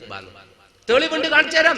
പണ്ടൊരു കള്ളൂടിയൻ ഉണ്ടായിരുന്നു. ഈ കള്ളൂടിന്റെ പണി എന്താന്ന് പറഞ്ഞാല്, ഓന്റെ പണി എന്ന് പറഞ്ഞാൽ ഈ ബൾബ് ഇടുക, ഓപ്പറേറ്റർ പണിയാണ്. പിന്നെ മൈക്ക് ശരിയാക്കൂ, ട്യൂബ് കെട്ടു, പിന്നെ നീയല്ല ശംശയല്ല. ഓന്റെ മെയിൻ പരിപാടി കള്ളുടിയാണ്. കള്ളു കുടിച്ചിട്ട് പുറേ പോയിട്ട് കെട്ടിയൊക്കെ ശരിക്കും തല്ലു കൊടുക്കും. ഫ്രീ ആണ് കേട്ടോ, അടിക്കുന്ന പൈസ ഇല്ല. ഒരു ദിവസം ചങ്ങായി കള്ളും കുടിച്ച് പുറേ പോയിട്ട് ബാത്റൂമിന്റെ വാതിലും തുറന്ന് മൂത്രമൊഴിച്ച് തിരിച്ചു ഒറ്റ അടി പെണ്ണുങ്ങളെ കണ്ടിന്. പെണ്ണുങ്ങൾ ചന്ത മനുഷ്യ കള്ളു കുടിച്ച് തല്ലുന്നു. എടി, ഞാനിവിടെ ഇല്ലാത്ത സമയം ആരോ ഒരു പുതിയ ഇലക്ട്രീഷ്യനിടെ വന്നേ. ഇലക്ട്രീഷ്യനാ? ആ പറയടി, സത്യം പറയടി, എനിക്ക് ആരുമായിട്ടാ ബന്ധോ? പെണ്ണുങ്ങളെ കള്ളു കുടിച്ചിട്ട് തോന്നിയാസം പറയുന്നത് മക്കളാ മുന്നിൽ. അത് ശരി, എനിക്ക് തോന്നിയാസം ചെയ്യാൻ എനിക്ക് പറഞ്ഞുകൂടാ. പറയടി, ആരാടി വന്നത്? പെണ്ണുങ്ങൾ എന്ത് കണ്ടിട്ട് ഞങ്ങൾ പറഞ്ഞത്? തെളിവുണ്ടടി. ഞാൻ ആ ബാത്റൂമിൽ ഡോർ ഓർത്തിട്ട് മൂത്രമൊഴിക്കാൻ പോകുമ്പോൾ അതിന്റെ അടുത്ത് ബൾബ് കത്തുന്നത്. എന്നിട്ട് മൂത്രമൊഴിച്ചിട്ട് ഡോർ അടക്കുമ്പോൾ ബൾബ് ഓഫ് ആകും. ആരടി ഡോർ തുറക്കുമ്പോൾ കത്തുകയും അടക്കുമ്പോൾ ഓഫ് ആവുകയും ചെയ്യുന്ന ബൾബ്? ഹിക്മത്തിന്റെ ബൾബ് ബാത്റൂമിൽ ഫിറ്റാക്കിയേ. പെണ്ണുങ്ങളും ഏത് ബാത്റൂമിൽ കാണിച്ചു തരാം, തെളിവുണ്ട്. കൂട്ടിക്കൊണ്ട് പോയിട്ട് പറഞ്ഞ തുറക്കടി ബാത്റൂമിന്റെ വായിൽ പെണ്ണുങ്ങളഞ്ഞ് കള്ളു കുടിച്ച കെട്ടിയോനാ നോക്കുക, ചവിട്ടി കുടൽ കയറി കളി. നിങ്ങൾ ഫ്രിഡ്ജ് പറഞ്ഞിട്ട് അതിൻ്റെ അകത്താ കാക്ക വെച്ച് കാച്ചിനല്ലേ. അപ്പൊ ഈ നമുക്ക് ഫ്രിഡ്ജിലാ മൂത്രം വെച്ചിന്. കള്ളു കുടിച്ചാൽ പിന്നെ എവിടെയാ ഒഴിച്ചുകൂടാത്? അതാ വാതിൽ ഓർക്കുമ്പോൾ ബൾബ് കത്തുന്നു. അതുപോലെ ഇബ്ലീസ് പറയുന്നത് തെളിവുണ്ട് കാണിച്ചു തരാം. തെളിവുണ്ട് കാണിച്ചു തരാൻ കൂട്ടിക്കൊണ്ട് പോയിട്ട് അല്ലാഹുവിന്റെ നബിയുടെ വീട്ടിന്റെ മുറ്റത്ത് നിർത്തി. ആ സമയത്ത് അകത്തെന്താ പണി? റഹ്മത്ത് ബീബി അല്ലാഹുവിന്റെ പ്രവാചകനോട് പറഞ്ഞു, ചികിത്സിക്കണ്ടേ? വേണ്ട പെണ്ണേ, ചികിത്സകൻ ഏറ്റവും നല്ല ചികിത്സകൻ മേലെയുണ്ടല്ലോ. രോഗം തന്നവനെ ചികിത്സിക്കാനാവൂ. രോഗം തന്നവൻ വിചാരിച്ചാലേ രോഗം മാറൂ. അതുകൊണ്ട് അവൻ മാറ്റും. അതുവരെ ഞാനിത് സഹിക്കും. ക്ഷമ കൊണ്ട് ഞാൻ റബ്ബിന്റെ മാർഗത്തിലേക്ക് കടന്നു പോകും. അതുകൊണ്ട് ചികിത്സ വേണ്ട, അല്ലാഹ് മാറ്റിത്തരും. അപ്പൊ ഈ രോഗം പുഴുക്കൾ ഇങ്ങനെ കയറിയിട്ട് ശരീരം പഴുത്തിട്ട് നല്ല വേദന ഉണ്ടെന്ന് അറിയാം. അതുകൊണ്ട് റഹ്മത്ത് വെള്ളം തിളപ്പിച്ചു. വെള്ളം തിളപ്പിച്ചിട്ട് ആ തിളച്ച വെള്ളത്തിൽ ശീലമുക്കിയിട്ട് ഇങ്ങനെ തുടച്ചു കൊടുക്കാൻ. ശരീരത്തിൽ പുഴുക്കളൊന്ന് കരിയട്ടെ, പഴുപ്പൊന്ന് പോട്ടെ, വേദന കുറച്ച് ക്ഷമിക്കട്ടെ. ഇങ്ങനെ ചെയ്തോണ്ടിരിക്കുമ്പോ പുറത്തുനിന്നൊരു വിളി, നബിയേ. 2-3 വട്ടം വിളിച്ചപ്പോ അല്ലാഹുവിന്റെ നബി ചെവി കേൾക്കും, കണ്ണാണില്ല. നബി റഹ്മത്തിനോട് ചോദിച്ചു, റഹ്മത്ത് ആരോ പുറത്ത് വിളിക്കണ്ടല്ലോ. ആ ഞാൻ കേൾക്കുന്നുണ്ട്, നിങ്ങളൊന്നും പറയാത്തോണ്ടാ ഞാൻ നോക്കാത്തെ, ഒന്ന് നോക്കുന്നു. റഹ്മത്ത് നോക്കിയിട്ട് പറഞ്ഞ്, ഒരു ചെറുപ്പക്കാരന്റെ നേതൃത്വത്തിൽ കുറെ മനുഷ്യന്മാർ വന്നിട്ടുണ്ടെന്ന്. അപ്പൊ നബി ഒന്ന് പുഞ്ചിരിച്ചോണ്ട് പറഞ്ഞ്, അവരാവശ്യം എന്താന്ന് ചോദിക്കുന്നു. റഹ്മത്ത് ഒരു മൂടുപടം എടുത്ത് പുറത്തിറങ്ങിയിട്ട് ചോദിച്ചു, എന്തിനാ നിങ്ങൾ വന്നത്? അപ്പൊ ഈ ചെറുപ്പക്കാരൻ ഇബ്ലീസാണ്. മൂപ്പര് തുടങ്ങി, നബിയുണ്ടോ വീട്ടില്? നബിയുണ്ട്. അന്ന് പുറത്തിറങ്ങാൻ പറ, കാണാനാണ്. നബിക്ക് ഇറങ്ങാൻ പറ്റൂല. എന്തേ? സുഖമില്ല മൂപ്പർക്ക്. എന്താ രോഗം? പനിയാണോ? പനിയൊന്നുമല്ല, പിന്നെ നബിയുടെ ശരീരം കുറച്ച് പഴുത്ത് പൊട്ടി പൊളിഞ്ഞു പോയിട്ടുണ്ട്. അപ്പൊ ഇബ്ലീസ് ആവേശത്തോടെ ചോദിച്ചു, ശരീരം മുഴുവൻ പുഴുക്കൾ കയറിയിട്ടുണ്ടോ? കുറച്ചൊക്കെ ഉണ്ട്. കണ്ണിന്റെ കാഴ്ച പോയോ? കാഴ്ച പോയി. കൈവിരലും കാൽവിരലും മുറിഞ്ഞു വീണിട്ടുണ്ടോ? ചിലതൊക്കെ മുറിഞ്ഞു വീണിട്ടുണ്ട്. ഇബ്ലീസ് പറഞ്ഞതിന് കൃത്യമായ മറുപടി റഹ്മത്ത് പറഞ്ഞപ്പോ ഇബ്ലീസ് തിരിഞ്ഞ് നാട്ടുകാരോട് പറഞ്ഞു, കേട്ടില്ലടാ, ഞാൻ പറഞ്ഞതല്ല. നാട്ടാരെ അറിഞ്ഞിടണേ കൊട്ടാര വിശേഷങ്ങൾ. അയ്യൂബിൻ രോഗം ഇവിടം പകരും നിങ്ങൾക്കും പറയാം, പകരും നിങ്ങൾക്കും. അവനൊരു നബിയല്ല, കേൾക്ക് തെളിവാണിവയല്ല. ദേഹം പൊട്ടിയൊലിക്കണ കുഷ്ഠം പകരും കെട്ടിയ പെണ്ണിനും കഷ്ടം, പ്രതിവിധിയില്ലെങ്കിൽ നിങ്ങൾക്കും നഷ്ടം. ദേഹം പൊട്ടിയൊലിക്കണ കുഷ്ഠം പകരും കെട്ടിയ പെണ്ണിനു കഷ്ടം, പ്രതിവിധിയില്ലെങ്കിൽ നിങ്ങൾക്കു നഷ്ടം. റഹ്മത്തോട് നാട്ടാരും ചെന്നങ്ങ് പറയുന്നു, അയ്യൂബ് നബിയാണെങ്കിൽ പ്രാർത്ഥന ചെയ്തൂടെ, അല്ല രോഗം മാറ്റില്ലേ. ബീബിയുമോതുന്നേ രോഗം പകരുകയില്ലെന്നേ. ന്യായങ്ങൾ കേൾക്കേണ്ട, ഈ നാട്ടിൽ നിൽക്കേണ്ട, അയ്യൂബും നീയും ഉടനെ പോണം ദൂരേക്ക്, പറയാം ഇവിടം കാണരുത്. തേങ്ങി ബീബിയുമേ നബിയെ താങ്ങിയെടുക്കുന്നേ. രോഗലക്ഷണങ്ങൾ ഭാര്യയുടെ നാവിൽ നിന്ന് തന്നെ പുറത്തേക്ക് കൊണ്ടുവന്നിട്ട് ഇബ്ലീസ് നാട്ടുകാരോട് പറഞ്ഞു, കേട്ടില്ലേ, ഞാൻ പറഞ്ഞല്ലോ, കൂടെ കിടക്കുന്ന ഒരു പെണ്ണാണ് ഭർത്താവിന് രോഗം പറയണത്. ആ രോഗത്തിന്റെ ലക്ഷണം കേട്ടിട്ട് ഏത് രോഗമാ? അവര് പറഞ്ഞു, രോഗത്തിന്റെ ലക്ഷണം കേട്ട് കുഷ്ഠരോഗമാണ്. ആണല്ലോ. കുഷ്ഠരോഗം നബിമാർക്ക് വരാൻ പാടുണ്ടോ? ഇല്ല. അപ്പൊ നിങ്ങൾ അയ്യൂബ് നബി എന്ന് പറഞ്ഞ മനുഷ്യൻ നബിയാണോ? അല്ല. ജനങ്ങളെ കൊണ്ട് എന്നാട്ട് പറയിപ്പിച്ചു. അപ്പൊ ചിലയാൾക്ക് അത് ഇഷ്ടപ്പെടില്ല. ചിലയാൾ പറഞ്ഞു മുണ്ടെടുക്കടാ, അള്ളാഹുവിന്റെ നബി നബി തന്നെയാണ്, രോഗം വന്ന വേറെന്തോ കാരണത്താൽ. അപ്പൊ വേറെ ആൾ പറഞ്ഞു മുണ്ടെടുക്കടാ, അനങ്ങാണ്ട് ഈ രോഗം വന്നാ നബി നബി അല്ലടാ, അങ്ങനത്തെ ആർക്കും നബിമാർക്ക് രോഗം വരൂല. രണ്ടു കൂട്ടർ തർക്കം തുടങ്ങി. ഇബ്ലീസ് സെൻട്രലിൽ കയറി പറഞ്ഞു, തർക്കിക്കാൻ പാടില്ല, തർക്കം ഇബ്ലീസിന്റെ മാർഗത്തിൽപ്പെട്ടതാണ്, നിങ്ങളെ കൽബിന്റെ അകത്ത് ഇബ്ലീസ് കയറിയിട്ടുണ്ട്. ആര് പറയുന്നു? ഇബ്ലീസ്. ഇതെന്തൊരു സാധന, എന്നെ നോക്കി വെച്ചിട്ട് വിൽക്കാൻ കാണിച്ചു തരാതുണ്ട്. അവല്ല സംഭവമാണ്. ജനങ്ങൾ മേലോട്ട് നോക്കിയെടുത്തു. എന്നിട്ട് ഇബ്ലീസ് പറഞ്ഞു, നിങ്ങൾ തർക്കിക്കണ്ട, ഞാൻ കാര്യം പറയാം. ഈ മാരക രോഗം നാട്ടിൽ പകരുന്നതിന്റെ മുമ്പ് നാട് രക്ഷപ്പെടുത്തണം, അതിനൊരു മാർഗം നോക്കാൻ. എന്താന്ന് വെച്ചു. അപ്പൊ പറഞ്ഞു, റഹ്മത്തിനോട് ഇബ്ലീസ് പറയാണ്, പെണ്ണെ, നീ ചെറിയ മോളാ, സൗന്ദര്യത്തിനൊരു കുറവൊന്നും എനിക്കില്ല, ഉറപ്പാ. കുട്ടികൾ മരിച്ചുകൊണ്ട് ഒറ്റത്തടിയാവും ചെയ്തു. അതുകൊണ്ട് നീ വേറെ മംഗലം കഴിച്ച് ജീവിച്ചോ. നിന്റെ ജീവിതം നീ വെറുതെ ഇയാളുടെ കൂടെ ജീവിച്ച് തീർക്കണ്ട. നിന്റെ ഭർത്താവിന് ഇങ്ങതാ റഹ്മത്ത് ചെന്തിന് ആ ഭർത്താവിന്റെ രോഗം ഈ നാട്ടിൽ പകരുന്നതിന്റെ മുമ്പ് കൊന്നു കുഴിച്ചിടാൻ. അപ്പൊ റഹ്മത്ത് ഞെട്ടിയിട്ട് പറഞ്ഞു, എന്റെ ഭർത്താവിന് പകർച്ചവ്യാധിയല്ല. പകർച്ചവ്യാധിയാണെങ്കിൽ ആദ്യം പകരേണ്ടത് ആർക്കാ? കൂടെ കിടക്കുന്ന എനിക്കല്ലേ. 3-4 മാസമായി കൂടെ കിടക്കുന്ന എനിക്ക് ആ രോഗമില്ലല്ലോ, പിന്നെ എങ്ങനെ നിങ്ങൾക്ക് പകരുക? ഇബ്ലീസ് പറഞ്ഞു, ന്യായവാദങ്ങളൊന്നും എനിക്ക് കണ്ട, നീ ബേഗിന്റെ ഭർത്താവിനെ വെച്ച് സ്ഥലം വിട്ടോ, കൊല്ലു. അപ്പൊ റഹ്മത്ത് പറഞ്ഞു, ഒരു കാര്യം ചെയ്യാം, എന്റെ ഭർത്താവ് ഈ നാട്ടിൽ നിന്നാൽ നിങ്ങൾക്ക് വിഷമമുള്ളൂ, രോഗം പകരാൻ പ്രശ്നമുള്ളൂ, ഞാൻ എന്റെ ഭർത്താവിനടുത്ത് നാട് വിട്ടോളാം. നാട് വിട്ടാൽ നിങ്ങൾക്ക് വിഷമമില്ലല്ലോ. അപ്പൊ ചില ആൾ പറഞ്ഞു, ആ പെണ്ണ് പറഞ്ഞതിൽ കാര്യം ഉണ്ടോ? ഒരു മനുഷ്യനെ അങ്ങനെ പെട്ടെന്ന് കൊല്ലാൻ പറ്റൂല. മോളൊരു കാര്യം ചെയ്യും, നേരം വെളുക്കുന്നതിന് മുമ്പ് നാട് വിട്ടോ, കാരണം ഇപ്പൊ കുറച്ചാളെ അറിയൂ. പിന്നെ നാളെ കുറെ ആൾക്കാരൊക്കെ വന്ന് അടിച്ചു കൊല്ലൊക്കെ ചെയ്തിട്ട് പിന്നെ നമ്മളോട് ചോദിച്ചിട്ട് കാര്യമില്ല. നേരം വെളുക്കുന്നതിന് മുമ്പ് നാട് വിട്ടോ. നാട്ടുകാർ സംഭവിച്ചപ്പോ ഇബ്ലീസ് നാട്ടുകാരോട്, നിങ്ങൾ എന്ത് ഭർത്താന മനുഷ്യന്മാരെ പറഞ്ഞത്? വേറെ നാട്ടിൽ ആ മനുഷ്യനെ കൊണ്ടുപോയ വേറെ നാട്ടുകാർക്ക് രോഗം പിടിക്കൂലേ? അപ്പൊ ഈ നാട്ടുകാർ പറഞ്ഞു, വേറെ നാട്ടുകാർക്ക് രോഗം പിടിച്ചു, എനിക്കല്ലാടാ വിരാന്താ, അത് അവര് പോയിക്കോളൂ, ഞാൻ കണ്ടു തോന്നുന്നു.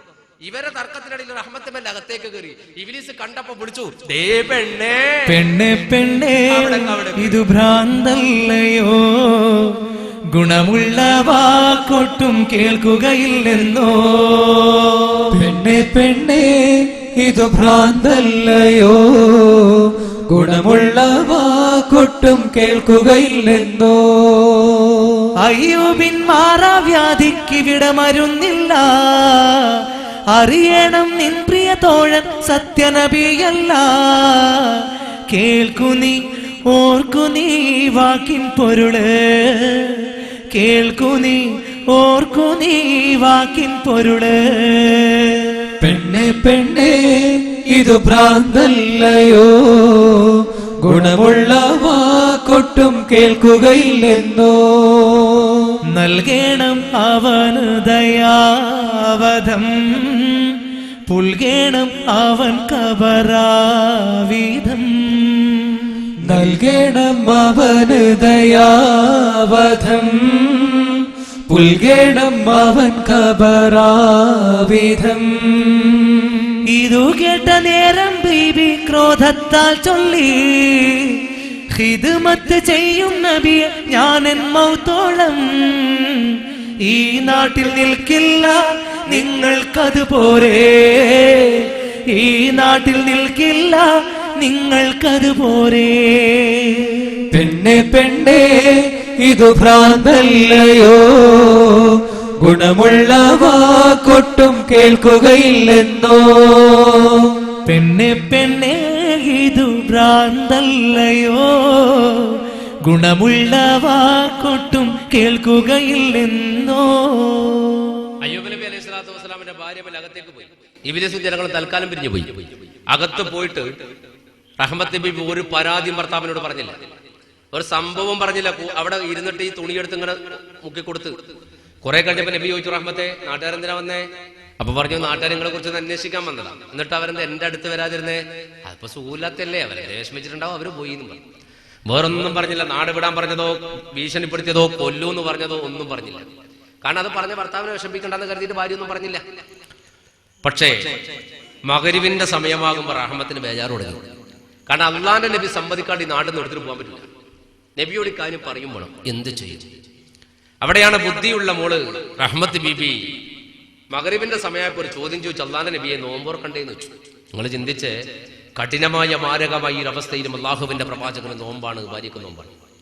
നബി പറഞ്ഞു, നോമ്പോർക്കേണ്ട ടൈമായോ, സമയമായി, ഭക്ഷണമൊന്നുമില്ല, പ്രവാചകരെ കുറിച്ച് പച്ചവെള്ളം തരട്ടെ. അള്ളാന്റെ നബി കിടക്കാണ്. പിന്നെ ആരവിടെ ഭക്ഷണം കൊണ്ടുവരുന്നത്? ശുശ്രൂഷിക്കുന്ന റഹ്മത്ത് ബീബിയോ? ഒരു തരി അരിയില്ലാത്തൊരു വീട്.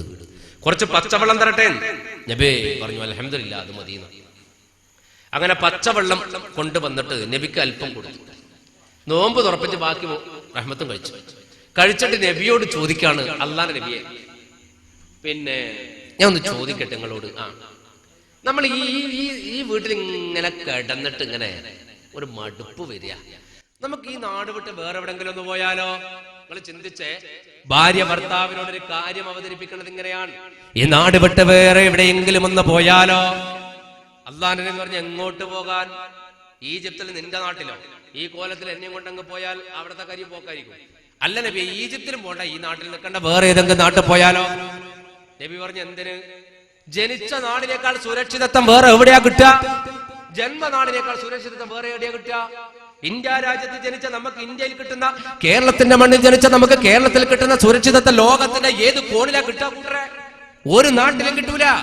ഹുബ്ബുൽ വതൻ മിനൽ ഈമാൻ, സ്വരാജ്യ സ്നേഹം ഈമാന്റെ ഭാഗമാണെന്ന് ശഫീഉർ റസൂലുള്ളാഹി സല്ലല്ലാഹു അലൈഹി വസല്ലം. ഈമാന്റെ ഭാഗമാണ് രാജ്യത്തെ സ്നേഹിക്കൽ. ഈ രാജ്യത്തെ സ്നേഹിക്കേണ്ടത് ജീവിച്ച അല്ലെങ്കിൽ ജനിച്ചു വീണ പെറ്റ് വീണ മണ്ണിൽ, ഈ മണ്ണിനോട് ഒട്ടിച്ചേർന്ന് കിടക്കേണ്ടവരാ നമ്മൾ. മറ്റൊരു മതത്തിനും അവകാശപ്പെടാനാവില്ല ഈ മണ്ണിനോട് ഒട്ടിച്ചേർന്ന് കിടക്കുമെന്ന്. നമുക്ക് അവകാശപ്പെടാം, നമ്മൾ ഈ മണ്ണിനോട് ഒട്ടിച്ചേർന്ന് കിടക്കുമെന്ന്. കാരണം നമ്മളെ മണ്ണിലേക്കാ കൊണ്ടുവെക്കുക. ക്രിസ്തീയ സമൂഹത്തെ പെട്ടിയിലാക്കിയാ കൊണ്ടുവെക്കുക, ഹിന്ദു സമൂഹത്തെ കത്തിച്ച് ചാമ്പലാക്കുക. അതുകൊണ്ട് നമുക്ക് അവകാശപ്പെടാം, ജനിച്ച മണ്ണിനോട് ഒട്ടിച്ചേർന്ന് കിടക്കും നമ്മൾ. ഖിയാമത്ത് നാളിന്റെ ഘട്ടം വരെ അള്ളാഹു ഈമാനോടെ കിടക്കാനുള്ള ഭാഗ്യം നൽകുമാറാകട്ടെ. ഇവിടെ നിങ്ങൾ ചിന്തിച്ചോ, ഈ രാജ്യത്തെക്കാൾ ഏറ്റവും നല്ല മണ്ണേതാ ഉള്ളത്? അതുകൊണ്ട് ഇവിടെ കൂടാം. അഹ്മദ് പറഞ്ഞു, വേണ്ട നബിയെ, നമ്മളെ കൊണ്ട് ജനങ്ങൾക്ക് ചില വിഷമങ്ങളുണ്ട്, അതുകൊണ്ട് നമുക്ക് പോകാമെന്ന്. അത് പറഞ്ഞപ്പോ അല്ലാഹുവിന്റെ നബി പറഞ്ഞു, നമ്മളെ കൊണ്ട് എന്ത് വിഷമ ജനങ്ങൾക്ക്? എന്തുകൊണ്ട് നബി, നമുക്ക് പോകാമെന്ന് ഒറ്റ കരച്ചില. റഹ്മത്ത്, നീ കരയണ്ട, നേരം വെളുക്കുന്നതിന്റെ മുമ്പ് എന്നെ എടുത്ത് നാട് വിട്ടോളണം, ഇല്ലെങ്കിൽ എന്നെ കൊല്ലുമെന്ന് നാട്ടുകാരനെ ഭീഷണിപ്പെടുത്തിയിട്ടുണ്ടല്ലേ. കണ്ണ് കാണലേ കുറവുള്ളൂ എനിക്ക്, ചെവി അല്പം കേൾക്കാലോ. അവരവിടുന്ന് പറയുന്നത് ഞാൻ ഇവിടുന്ന് കേട്ടിട്ടുണ്ട്.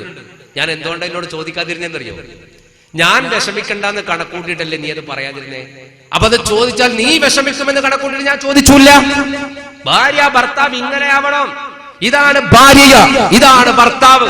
പറഞ്ഞാ വിഷമിക്കൂന്ന് കണക്കൂട്ടിട്ട് പറഞ്ഞില്ല, ചോദിച്ചാ വിഷമിക്കൂന്ന് വെച്ച് ഭർത്താവ് അങ്ങോട്ട് ചോദിച്ചില്ല. അതാണ് ഭാര്യ ഭർത്താവ്. അല്ലാഹു ആ കോലത്തിൽ നമ്മെ ആക്കി തരുമാറാകട്ടെ. എന്നിട്ട് റഹ്മത്ത് ബീബിയോട് പറഞ്ഞു, നീ പറയണ പോലെ പോകാൻ തുനിഞ്ഞാൽ എങ്ങനെയാ പോവുക? നീ കൈകൊണ്ട് എന്റെ തല പൊക്കിയ തല അങ്ങനെ പൊങ്ങും, നീ കൈ വലിച്ചാൽ തല അങ്ങ് പോകും. ഒന്ന് എഴുന്നേറ്റ് നിൽക്കാൻ പോലും എന്നെ കൊണ്ട് പറ്റൂല. ഒരൊട്ടകവും ഒരാളും യാത്ര ചെയ്യാൻ തരൂല. അപ്പൊ റഹ്മത്ത് പറഞ്ഞു, ഒരുത്തന്റെ ഒട്ടകവും നമുക്ക് വേണ്ട പ്രവാചകരെ. പിന്നെ ഞാൻ നിങ്ങളെ എന്റെ മുതുകത്ത് ചുമന്നുകൊണ്ട് പോകും. റഹ്മത്തെ, അത് നിന്റെ ആവേശമാണ് നിന്നെ പറയിക്കണത്. എന്നെ എടുത്ത് മുതുകത്ത് ചുമന്നുകൊണ്ട് പോകാൻ തുടങ്ങിയാൽ കുറച്ചൊക്കെ നീ നടക്കും. പിന്നെ നിനക്ക് ഞാനൊരു ഭാരമാണെന്ന് തോന്നും. ഞാനൊരു ഭാരമാണെന്ന് നിനക്ക് തോന്നിയാൽ ഞാൻ അല്ലാഹുവിനോട് മറുപടി പറയേണ്ടി വരും. അതുകൊണ്ടത് വേണ്ട. ഇല്ല നബിയെ, ഒരിക്കലും നിങ്ങൾ എനിക്കൊരു ഭാരമാണെന്ന് ഞാൻ തോന്നൂല, എനിക്ക് തോന്നൂല, നിങ്ങൾ സമ്മതിക്കണം. അപ്പൻ നബി പറഞ്ഞു, നിന്നെ ഞാൻ വിഷമിക്കണില്ല, നിനക്കതാണ് താല്പര്യമെങ്കിൽ നിനക്ക് എന്നെ കൊണ്ടുപോകാം, ഇൻഷാ അല്ലാഹ്, അള്ളാഹുവിന്റെ വിധി പോലെ വരും. അയ്യൂബ് നബി അലൈഹിസ്സലാത്തു വസ്സലാമിനെ കൊണ്ടുപോകാൻ വേണ്ടി റഹ്മത്ത് ബിബി ഒരുങ്ങുന്ന ഒരു ഒരുക്കുണ്ട്. എന്തൊക്കെയാ യാത്രക്ക് കൊണ്ടുപോകേണ്ടത്? ടൂർ പോകുമ്പോൾ കൊണ്ടുപോകും സാധനങ്ങൾ.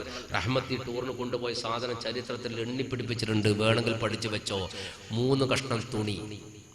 3 കഷ്ണം തുണി എന്തിനാണെന്നറിയോ? രോഗം പിടിച്ച ഭർത്താവിനെ കൊണ്ടുപോണത്.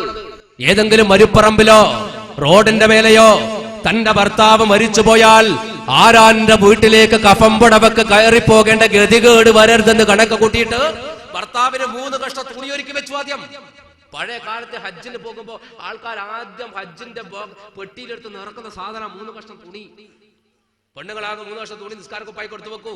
മരിക്കാനുള്ള പോക്കാ തിരിച്ചു വരരുത്, തിരിച്ചു വരില്ല എന്നൊരു വല്ലാത്ത വിശ്വാസത്തോടെയാണ് ആ കാലത്ത് ഹജ്ജിന് പോയത്. എന്നാൽ ഈ കാലത്ത് ഹജ്ജിന് പോണ പോക്ക് എങ്ങനെയാ? എയർപോർട്ടിൽ നിന്ന് പെണ്ണുങ്ങളുടെ ബാഗ് പൊട്ടി.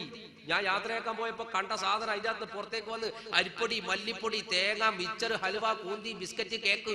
ഞാൻ ചോദിച്ചു, അല്ല ഉമ്മ ഹജ്ജിന് പോയാലോ അറഫയിൽ കച്ചവടത്തിന് പോതേ? എന്തല്ല സാധനം! ഹജ്ജ് ത്യാഗമാണ്, ത്യാഗമാണ് ഹജ്ജ്. കുടിവെള്ളം കിട്ടാതെ സഫാ മറുവക്കടയിൽ ഓടിയ ഹാജറിന്റെ കഥ പറയുന്ന രംഗമാണ് ഹജ്ജ്. ഖലീലുല്ലാഹ് ഇബ്രാഹിം നബി അലൈഹിസ്സലാത്തു മരുപ്പറമ്പിൽ ഭാര്യ മകനെ കൊണ്ടിരുത്തിയിട്ട് തിരിച്ചുപോയ കർമ്മമാണ് ഹജ്ജ്. ആ ഹജ്ജിൽ നിന്ന് ഇവിടെ നിന്ന് കേറുക, അവിടെ ഇറങ്ങുക, ചെയ്യാ തിരിച്ച് നല്ലോണം ബിരിയാണി അടിച്ച് തിരിച്ച് നാട്ടിലേക്ക് വരിക. അള്ളാഹു യഥാർത്ഥ ഹജ്ജ് ചെയ്യാൻ നമുക്ക് ഭാഗ്യം നൽകുമാറാകട്ടെ. ഇവിടെ നിങ്ങൾ ഈ വസ്ത്രം എടുത്തു വെച്ച് 3 കഷ്ണം തുണി, എന്നിട്ട് വെള്ളം കോരാൻ ഒരു പാത്രം, അതിന്റെ തുഞ്ചത്ത് കെട്ടാൻ ഒരു കയറ്, ഇതേ റഹ്മത്ത് കൊണ്ടുപോയിട്ടുള്ളൂ. അതൊരു തുണിക്കകത്ത് കെട്ടിയിട്ട് ബാണ്ടമാക്കി ചുമലിൽ തൂക്കിയിട്ട് സന്ധ്യക്ക് ശേഷം തന്റെ ഭർത്താവിനെ മറ്റൊരു തുണിയിൽ പൊതിഞ്ഞെടുത്ത് ചുമലിലേക്ക് അള്ളാഹുവിന്റെ നബിയെ ചുമലിൽ വെച്ചിട്ട് ഇറങ്ങുമ്പോൾ നബി പറഞ്ഞു, റഹ്മത്തെ എന്റെ ബന്ധുക്കളുടെ വീട്ടിൽ കൊണ്ടോ, എനിക്ക് അവരോട് യാത്ര പറയണം. കൊണ്ടുപോയി റഹ്മത്ത് ബിബി ബന്ധുക്കളുടെ വീട്ടിലേക്ക് കൊണ്ടുപോയി. തിരിഞ്ഞു നോക്കാത്ത ബന്ധുക്കളുടെ വീട്ടിന്റെ മുറ്റത്തേക്ക് കാണുമ്പോ കൊട്ടിയടക്കപ്പെടുന്ന വാതിലുകൾക്ക് മുന്നിലേക്ക്, ഇനി നിങ്ങളെ ഞാൻ കൊണ്ടുപോകണോ? നിങ്ങൾ സമ്മതിച്ചാൽ ഞാൻ എന്റെ വഴിക്ക് കൊണ്ടുപോയിക്കോളും. നബി പറഞ്ഞു, റഹ്മത്തെ, ആരെങ്കിലും നാളെയോ മറ്റന്നാളോ എന്റെ വീട്ടിൽ വന്നാൽ, നമ്മുടെ വീട്ടിൽ വന്നാൽ, നമ്മൾ അവിടെ നിന്ന് ബീരുവായിട്ട് വർത്താനം പോലും പറയാണ്ട് യാത്ര ചോദിക്കാണ്ട് മുങ്ങിപ്പോയവരെന്ന ബീരുക്കൾ എന്ന് ഈ നാട്ടുകാരും ബന്ധുക്കളും പറയരുത്. അതുകൊണ്ടാണ് ഞാൻ യാത്ര പറയാൻ വന്നത്. എന്നെ കാണുമ്പോ വാതിലടച്ചാ പിന്നെ അവരോട് എന്ത് യാത്ര പറയാനുള്ളത്? നിനക്കെന്നെ കൊണ്ടുപോകാം. റഹ്മത്തൊന്ന് ഒരുങ്ങി കൂട്ടരെ. ചരിത്രത്തിൽ ഒരു ഭാര്യ നിങ്ങൾക്ക് ഇങ്ങനെ കാണാനാവില്ല. ഒരു ചരിത്രത്തിലും ഇതുപോലെ ഒരു ഭാര്യയില്ല. ഒരു കുരുക്ഷേത്ര യുദ്ധഭൂമിയിലും ഒരുത്തരെയും എടുത്തു ചുമന്ന ഒരു ഭാര്യ ഇങ്ങനെയില്ല. ഒരു ഇതിഹാസങ്ങളിലും ഒരു പുരാണങ്ങളിലും ഇങ്ങനെ ഒരു ഭാര്യയില്ല. ഭാര്യ എന്ന മലയാള പദത്തിന് ശബ്ദധാരാവലി പോലെയുള്ള നിഘണ്ടുവിൽ അർത്ഥം കണ്ടുപിടിക്കാൻ അറിയുന്നവൻ അർത്ഥം കണ്ടുപിടിച്ചാൽ നിങ്ങൾക്കൊരർത്ഥം കണ്ടെത്താൻ പറ്റും. എന്താണ് അർത്ഥം? ഭർത്താവിന്റെ ഭാരം ചുമക്കുന്നവൾ എന്നാണ് ഭാര്യ എന്ന മലയാള പദത്തിന്റെ മറ്റൊരു ആന്തരിക അർത്ഥം. അങ്ങനെയാണെങ്കിൽ ചരിത്രത്തിൽ ഒറ്റ ഭാര്യ ഉണ്ടാകും, ഒരു ഭാര്യ. അത് യൂസുഫ് നബിയുടെ മകന്റെ മകളായ റഹ്മത്ത് ബിബി എന്ന അയ്യൂബ് നബിയുടെ ഭാര്യയാകും. സ്വന്തം ഭർത്താവിനെ മുതുകിലേറ്റിട്ട് ഒരു രാത്രിക്ക് രാപ്രയാണത്തിന് തുടക്കം കുറിച്ചു റഹ്മത്ത് ബിബി.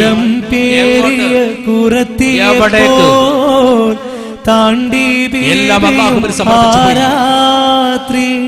ചുമലിൽ അയ്യൂബ് നബിയെയും ചുമന്ന് നീങ്ങുന്നു പാവം സ്ത്രീ. ഭാണ്ഡക്കുറത്തിയപ്പോ താണ്ടി ബീബിയും രാത്രി. ചുമലിൽ അയ്യൂബ് നബിയെയും ചുമന്ന് നീങ്ങുന്നു പാവം സ്ത്രീ. താങ്ങിയെടുക്കാനായി തുണയൊന്നില്ല, നീങ്ങിക്കിടക്കാനായി തണലൊന്നില്ല. താങ്ങിയെടുക്കാനായി തുണയൊന്നില്ല, നീങ്ങിക്കിടക്കാനായി തണലൊന്നില്ല.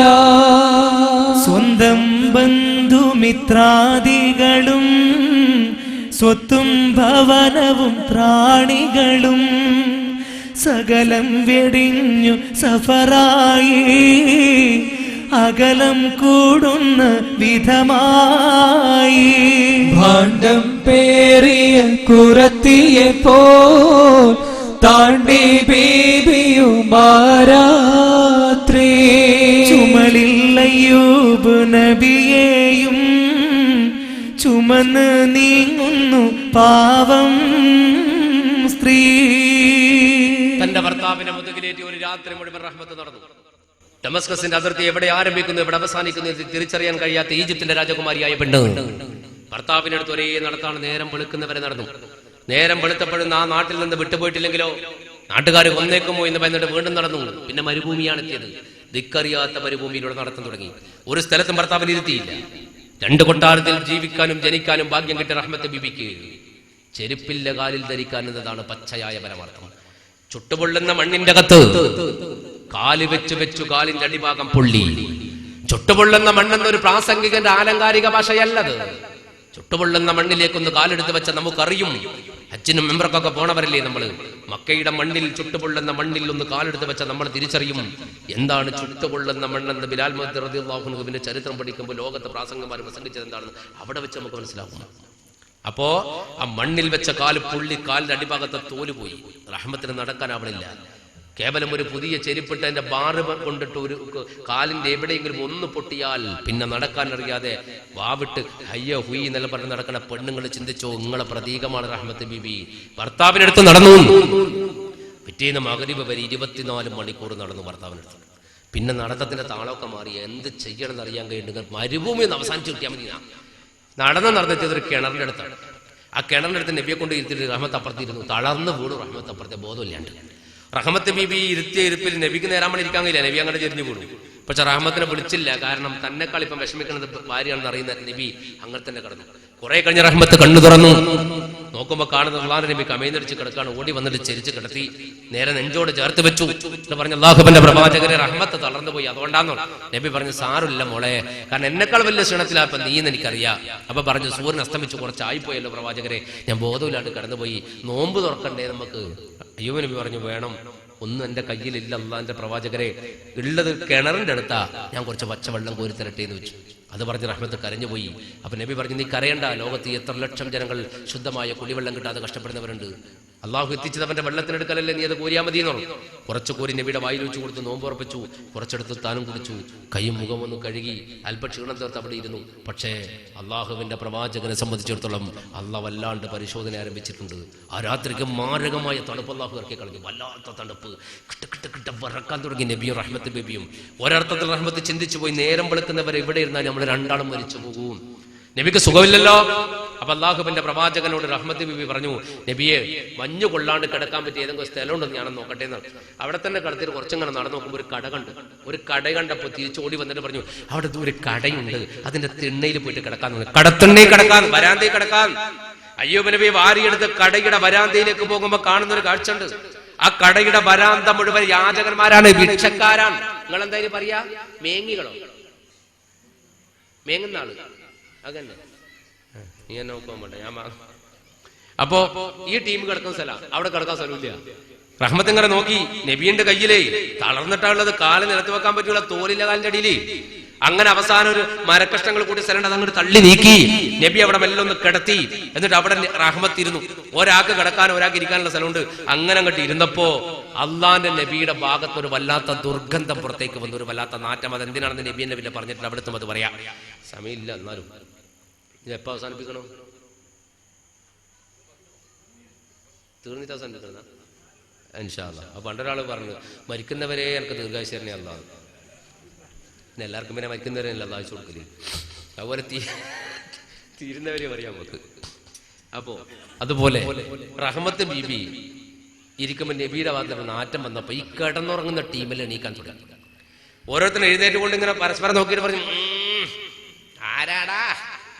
അപ്പൊ ഒരുത്തൻ പറഞ്ഞു, നമ്മളൊന്നും അല്ലടാ, ആ പെണ്ണൊരു സാധനം അവിടെ കൊണ്ടുവച്ചിട്ടുണ്ട്, അത് വെച്ചപ്പെടാൻ നാറ്റം തുടങ്ങി. ഇവർ എഴുന്നേറ്റു, എവണ്ണേ എന്താ ഇവിടെ കൊണ്ടുവച്ചത്? അപ്പൊ പറഞ്ഞത് എന്റെ ഭർത്താവാണ്. നാറിന്റെ ഭർത്താവോ? എടി, മനസമാധാനത്തോടെ കടന്നുറങ്ങിയില്ലെങ്കിൽ രാവിലെ പണിക്ക് പോകാൻ പറ്റൂല. എന്താ പണി? തണ്ടല്. പണ്ട് തെണ്ടികൾ ജമാഅത്താര് ദ്വാരങ്ങൾ, പടച്ചോനെ ഈ തെണ്ടുന്ന പണിയെങ്ങാനും നമുക്ക് തന്നിട്ടില്ലെങ്കിൽ നമ്മളെല്ലാം തെണ്ടിപ്പോവുകയും. അതന്നല്ലേ ഇപ്പോഴത്തെ പണി. അതുപോലത്തെ കഥയാ. ഞങ്ങൾക്ക് ജോലിക്ക് പോകണമെങ്കിലേ ചെയ്യണം. എഴുന്നേക്കുന്നു. റഹ്മത്ത് പറഞ്ഞു, പുറത്ത് ഭയങ്കര തണുപ്പാണ്, മഞ്ഞാണ്, എന്റെ ഭർത്താവിന് സുഖമില്ല, കൊണ്ടുപോയാൽ ഈ മഞ്ഞിൽ കൊണ്ടുപോയാൽ മരിച്ചു പോകും. അപ്പൊ കുറെ ആൾ എഴുന്നേറ്റ് ഇങ്ങനെ വരികയാണ്. അപ്പൊ ചില ആൾക്കാർ വിളിച്ചു പറഞ്ഞു, ഏയ് നാറ്റൊന്നും ഇല്ലടാ, കിടക്കടാന്ന് പറഞ്ഞു. അപ്പൊ ഈ പറഞ്ഞവനോട് ഈ എഴുന്നേറ്റ് വന്നു പറഞ്ഞു, മുണ്ടാണ്ട് കിടന്നോണോ, നമുക്ക് അടിച്ച് എന്റെ നാറാനിലെ മൂക്കില്ലാണ്ടാക്കും. പിന്നെ ആ കാക്കൊന്നും മിണ്ടിയില്ല. റഹ്മത്തിന്റെ അടുത്ത് പറഞ്ഞ് ചുറ്റും നിന്ന് എന്നിട്ട് പറഞ്ഞു എടുക്കടി പൊക്കടി പൊക്കി കൊണ്ടുപോ. ആ കൂട്ടത്തിൽ കുറച്ച് മനസാക്ഷിയിൽ ഒരുത്തം പറഞ്ഞ മോളെ നീ ഇവര് മർദ്ദിച്ചളിയോ, നീ എന്റെ ഭർത്താവിനെ എടുക്ക്. അപ്പോ റഹ്മത്ത് കരഞ്ഞോണ്ട് അയാളോട് പറഞ്ഞു, പുറത്ത് നല്ല മഞ്ഞാണ്, എന്റെ ഭർത്താവിനെ കൂടി ഞാൻ എങ്ങോട്ടാ പോവുക? ഈ തണുപ്പത്ത് പോയാൽ ഇത് മരിച്ചു പോകും. കുറച്ച് സമയം സഹിച്ചൂടെ, നിങ്ങൾക്ക് ചില മണിക്കൂർ അങ്ങ് സഹിച്ചൂടെ? അയാൾ പറഞ്ഞു, മോളൊരു കാര്യം ചെയ്യ്, ഈ മരുഭൂമിയിലൂടെ നടന്നാലേ അവിടെ ഒരു പാറുണ്ട്, ആ പാറന്റെ ഉള്ളൊരു ഗുഹ ഉണ്ട്, അവിടെ എന്റെ ഭർത്താവിനെ കൊണ്ട് കിടത്തിക്കോ, മഞ്ഞു കൊള്ളില്ലാന്ന്. അത് പറഞ്ഞപ്പോ റഹ്മത്ത് താങ്ങിയെടുത്തു. എടുക്കുമ്പോ റഹ്മത്തിനറിയാൻ നബി ഇതൊക്കെ കേൾക്കുന്നുണ്ട്. നബിയുടെ കണ്ണെന്ന് ഇങ്ങനെ വെള്ളം വരാൻ. ആ സമയത്ത് കണ്ണുനീരുമെല്ലാം തുടച്ചു മാറ്റിയിട്ട് പറഞ്ഞു, റഹ്മത്ത് നബി പറഞ്ഞു, കരയേണ്ട പ്രവാചകരെ, അള്ളാഹുവിന്റെ വിധിയോർത്ത് സഹിക്കാൻ നിങ്ങൾക്ക് ഞാനില്ലേ, നമുക്ക് അല്ലയില്ലേ, ഞാൻ കൊണ്ടുപോകും നിങ്ങളെ. എടുത്തു കൊണ്ടുപോയി ഈ മരുഭൂമി താണ്ടിയിട്ട് നിലത്ത് വെക്കാൻ പാകമാകാത്ത കാലുമായി വല്ലാത്ത മുടന്തി റഹ്മത്ത് നബി പാറയുടെ ചോട്ടിൽ കൊണ്ടുപോയി അല്ലാഹുവിന്റെ നബിയെ കടത്തിയിട്ട് ചോദിച്ചു, പ്രവാചകരെ തെറ്റാണെങ്കിൽ എന്നോട് ക്ഷമിക്കണം, ഞാൻ നിങ്ങളോടൊരു കാര്യം വെറുക്കുന്ന ഗന്ധം ആട്ടിയിറക്കുന്ന ബന്ധം ആരും വെറുക്കുന്ന ഗന്ധം ആട്ടിയിറക്കുന്ന ബന്ധം നിലയില്ലാതെ വിലയില്ലാതെ പ്രാണനാഥ പ്രാർത്ഥിക്കില്ലേ, ഈ രോഗത്തിനറുതി വരില്ലേ. ആരും വെറുക്കുന്ന ഗന്ധം ആട്ടിയിറക്കുന്ന ബന്ധം നിലയില്ലാതെ വിലയില്ലാതെ പ്രാണനാഥ പ്രാർത്ഥിക്കില്ലേ, ഈ രോഗത്തിനറുതി വരില്ലേ. സഖിയേ റഹ്മത്തെ നീ എന്നെ ഒഴിവാക്കൂ, സുഖമായി കഴിഞ്ഞിടാ തിരികെ നീ പോകൂ. അങ്ങെന്താണ് ചൊല്ലുന്നേ, എന്റെ കൽബ് പിടയ്ക്കുന്നേ, അറിയാതെ എന്റെ പെൺബുദ്ധി ചൊല്ലി അതിൽ ക്ഷമിക്കില്ലേ. ഈ രോഗം തരും സ്വർഗം ചേരുന്നോ എൻ മാർഗം, പ്രിയനില്ലാതെ ഞാനില്ല മണ്ണിൽ, പ്രിയയില്ലാതെ ഞാനുണ്ടോ മണ്ണിൽ. റഹ്മത്ത് പറഞ്ഞു, നബിയെ തെറ്റാണെങ്കിൽ എന്നോട് പൊറുക്കണം, രോഗം മാറാൻ നിങ്ങൾ ദ്വാരക്കുള്ളാണ് എനിക്കറിയാം, പക്ഷെ ഒരു നാറ്റമുണ്ടെന്ന് നാട്ടുകാർ പറയും, അത് പോകാനൊന്ന് ദ്വാ ചെയ്തു. അങ്ങനെയാണെങ്കിൽ കടത്തിന്റെ ആ പീടിന്റെ കോലായിലെങ്കിലും കിടന്നോടി നിന്നു. അപ്പൊ നബി പറഞ്ഞു, നീ പറയുന്നത് നാറ്റം പോകാൻ ദ്വാരുന്ന പുഴക്കൊലായി കിടക്കാണ്, രോഗം പോകാൻ ദ്വാരുന്നാൽ അള്ളാഹു രോഗം മാറ്റും, ആ നാട്ടിൽ തന്നെ പോയി കിടന്നൂടെ. പക്ഷെ എല്ലാം ഞാൻ സഹിക്കാൻ ക്ഷമിക്കാൻ തീരുമാനിച്ചു റഹ്മത്തെ, ഇത് ലോക ചരിത്രത്തിന് ഒരു പാഠമാക്കി മാറ്റും എന്ന് അള്ളാഹുവിന്റെ പ്രവാചകൻ അയ്യൂബ് നബി അള്ളാഹ് റസൂലുള്ളാഹി സഹാബത്തിനോട് ചോദിച്ചു, ക്ഷമ നിങ്ങൾക്ക് പഠിക്കണോ? ആരാ ചോദിക്കണത്? ലോകത്തെ ഏറ്റവും വലിയ ക്ഷമ കൊണ്ട് ലോകത്തെ പഠിപ്പിച്ച മഹാനായ പ്രവാചകൻ മുഹമ്മദ് റസൂലുള്ളാഹി സല്ലല്ലാഹു അലൈഹി വസല്ലം, ക്ഷമ നിങ്ങൾക്ക് പഠിക്കണോ? സഹാബത്ത് പറഞ്ഞു, യാ റസൂലല്ലാഹ്, എന്നാ നിങ്ങൾ പഠിച്ചോളൂ, അയ്യൂബ് നബിയുടെ ചരിത്രം പഠിച്ചോന്ന്. ക്ഷമ നിങ്ങൾക്ക് പഠിക്കണം, അയ്യൂബ് നബിനെ ഒന്ന് പഠിച്ചോന്ന്. ആര് പറഞ്ഞു? മുഹമ്മദ് മുസ്തഫ സല്ലല്ലാഹു അലൈഹി വസല്ലം. അതാണ് ആ ക്ഷമ. എന്നിട്ട് പറയാണ്, ഞാൻ സഹിക്കാൻ തീരുമാനിച്ചു. പിന്നെ നാറ്റം എനിക്ക് ആറുന്നുണ്ടോ എന്ന് വെച്ചു. റഹ്മത്ത് പറഞ്ഞില്ല. ചോദിച്ചാ എന്താ? എടി റഹ്മത്തെ, ഈ നാറ്റം അള്ളാഹു എന്റെ ഭാഗത്ത് നിന്ന് അടുപ്പിക്കണ ആർക്കാന്നറിയോ? അള്ള വെറുത്തോൻ അള്ളാനെ വെറുത്തോൻ, അള്ള വെറുത്തോൻ അള്ളാഹുവിനെ വെറുത്തവൻ. അവർ തൽക്കാലം എന്റെ അടുത്തേക്ക് വരാതിരിക്കാൻ വേണ്ടി ഒരു നാറ്റം കിട്ടും, അവർ പോയി കളിയും. പിന്നെ എന്റെ ഒരു സുഗന്ധം അവർക്ക് കിട്ടാറുണ്ട് ചില ആൾക്ക്. അള്ള പൊരുത്തപ്പെട്ട ആള്, അള്ളാനെ പൊരുത്തപ്പെട്ട ആള്, അങ്ങനെ ഉണ്ടല്ലോ, റളിയല്ലാഹു അൻഹും വറദ്വാൻഹും. അങ്ങനെയുള്ള മനുഷ്യന്മാരുടെ അടുക്കലേക്ക് വരും, അവർക്കൊരു നുബുവ്വത്തിന്റെ സ്വർഗത്തിന്റെ മണം കിട്ടും. അപ്പൊ നീ ഇന്നലെ ആ എടുക്കുമ്പോ കണ്ടില്ലേ, ചില ആള് നാട്ടില്ല എന്ന് പറഞ്ഞ് അവർ കുറച്ച് അള്ളാനെ പൊടിയിലെ മനുഷ്യന്മാരാ, ബാക്കി ആ വന്നവർ ദുഷ്ടന്മാരാ. അപ്പോ ദുഷ്ടന്മാർ എന്റെ അടുത്തേക്ക് വരൂല, അള്ളാഹുവിനെ പേടിയുള്ളവർ എന്റെ അടുത്തേക്ക് വരും. ഇങ്ങനെ രണ്ട് കൂട്ടരെ യാത്രയിൽ നിനക്ക് കണ്ടുപിടിക്കാൻ ഇനിയും ബാക്കിയുണ്ടെന്ന് മഹാനായ അയ്യൂബ് നബി അലൈഹി സ്വലാത്തു വസ്സലാം. അപ്പൊ റഹ്മത്തിന് സമാധാനായി.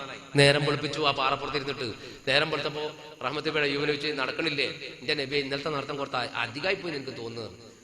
തീരെ പറ്റുന്നില്ല. എന്നിട്ട് കുറച്ച് കഴിഞ്ഞപ്പോൾ റഹ്മത്ത് വെച്ചു, നോമ്പുറക്കണ്ടേ?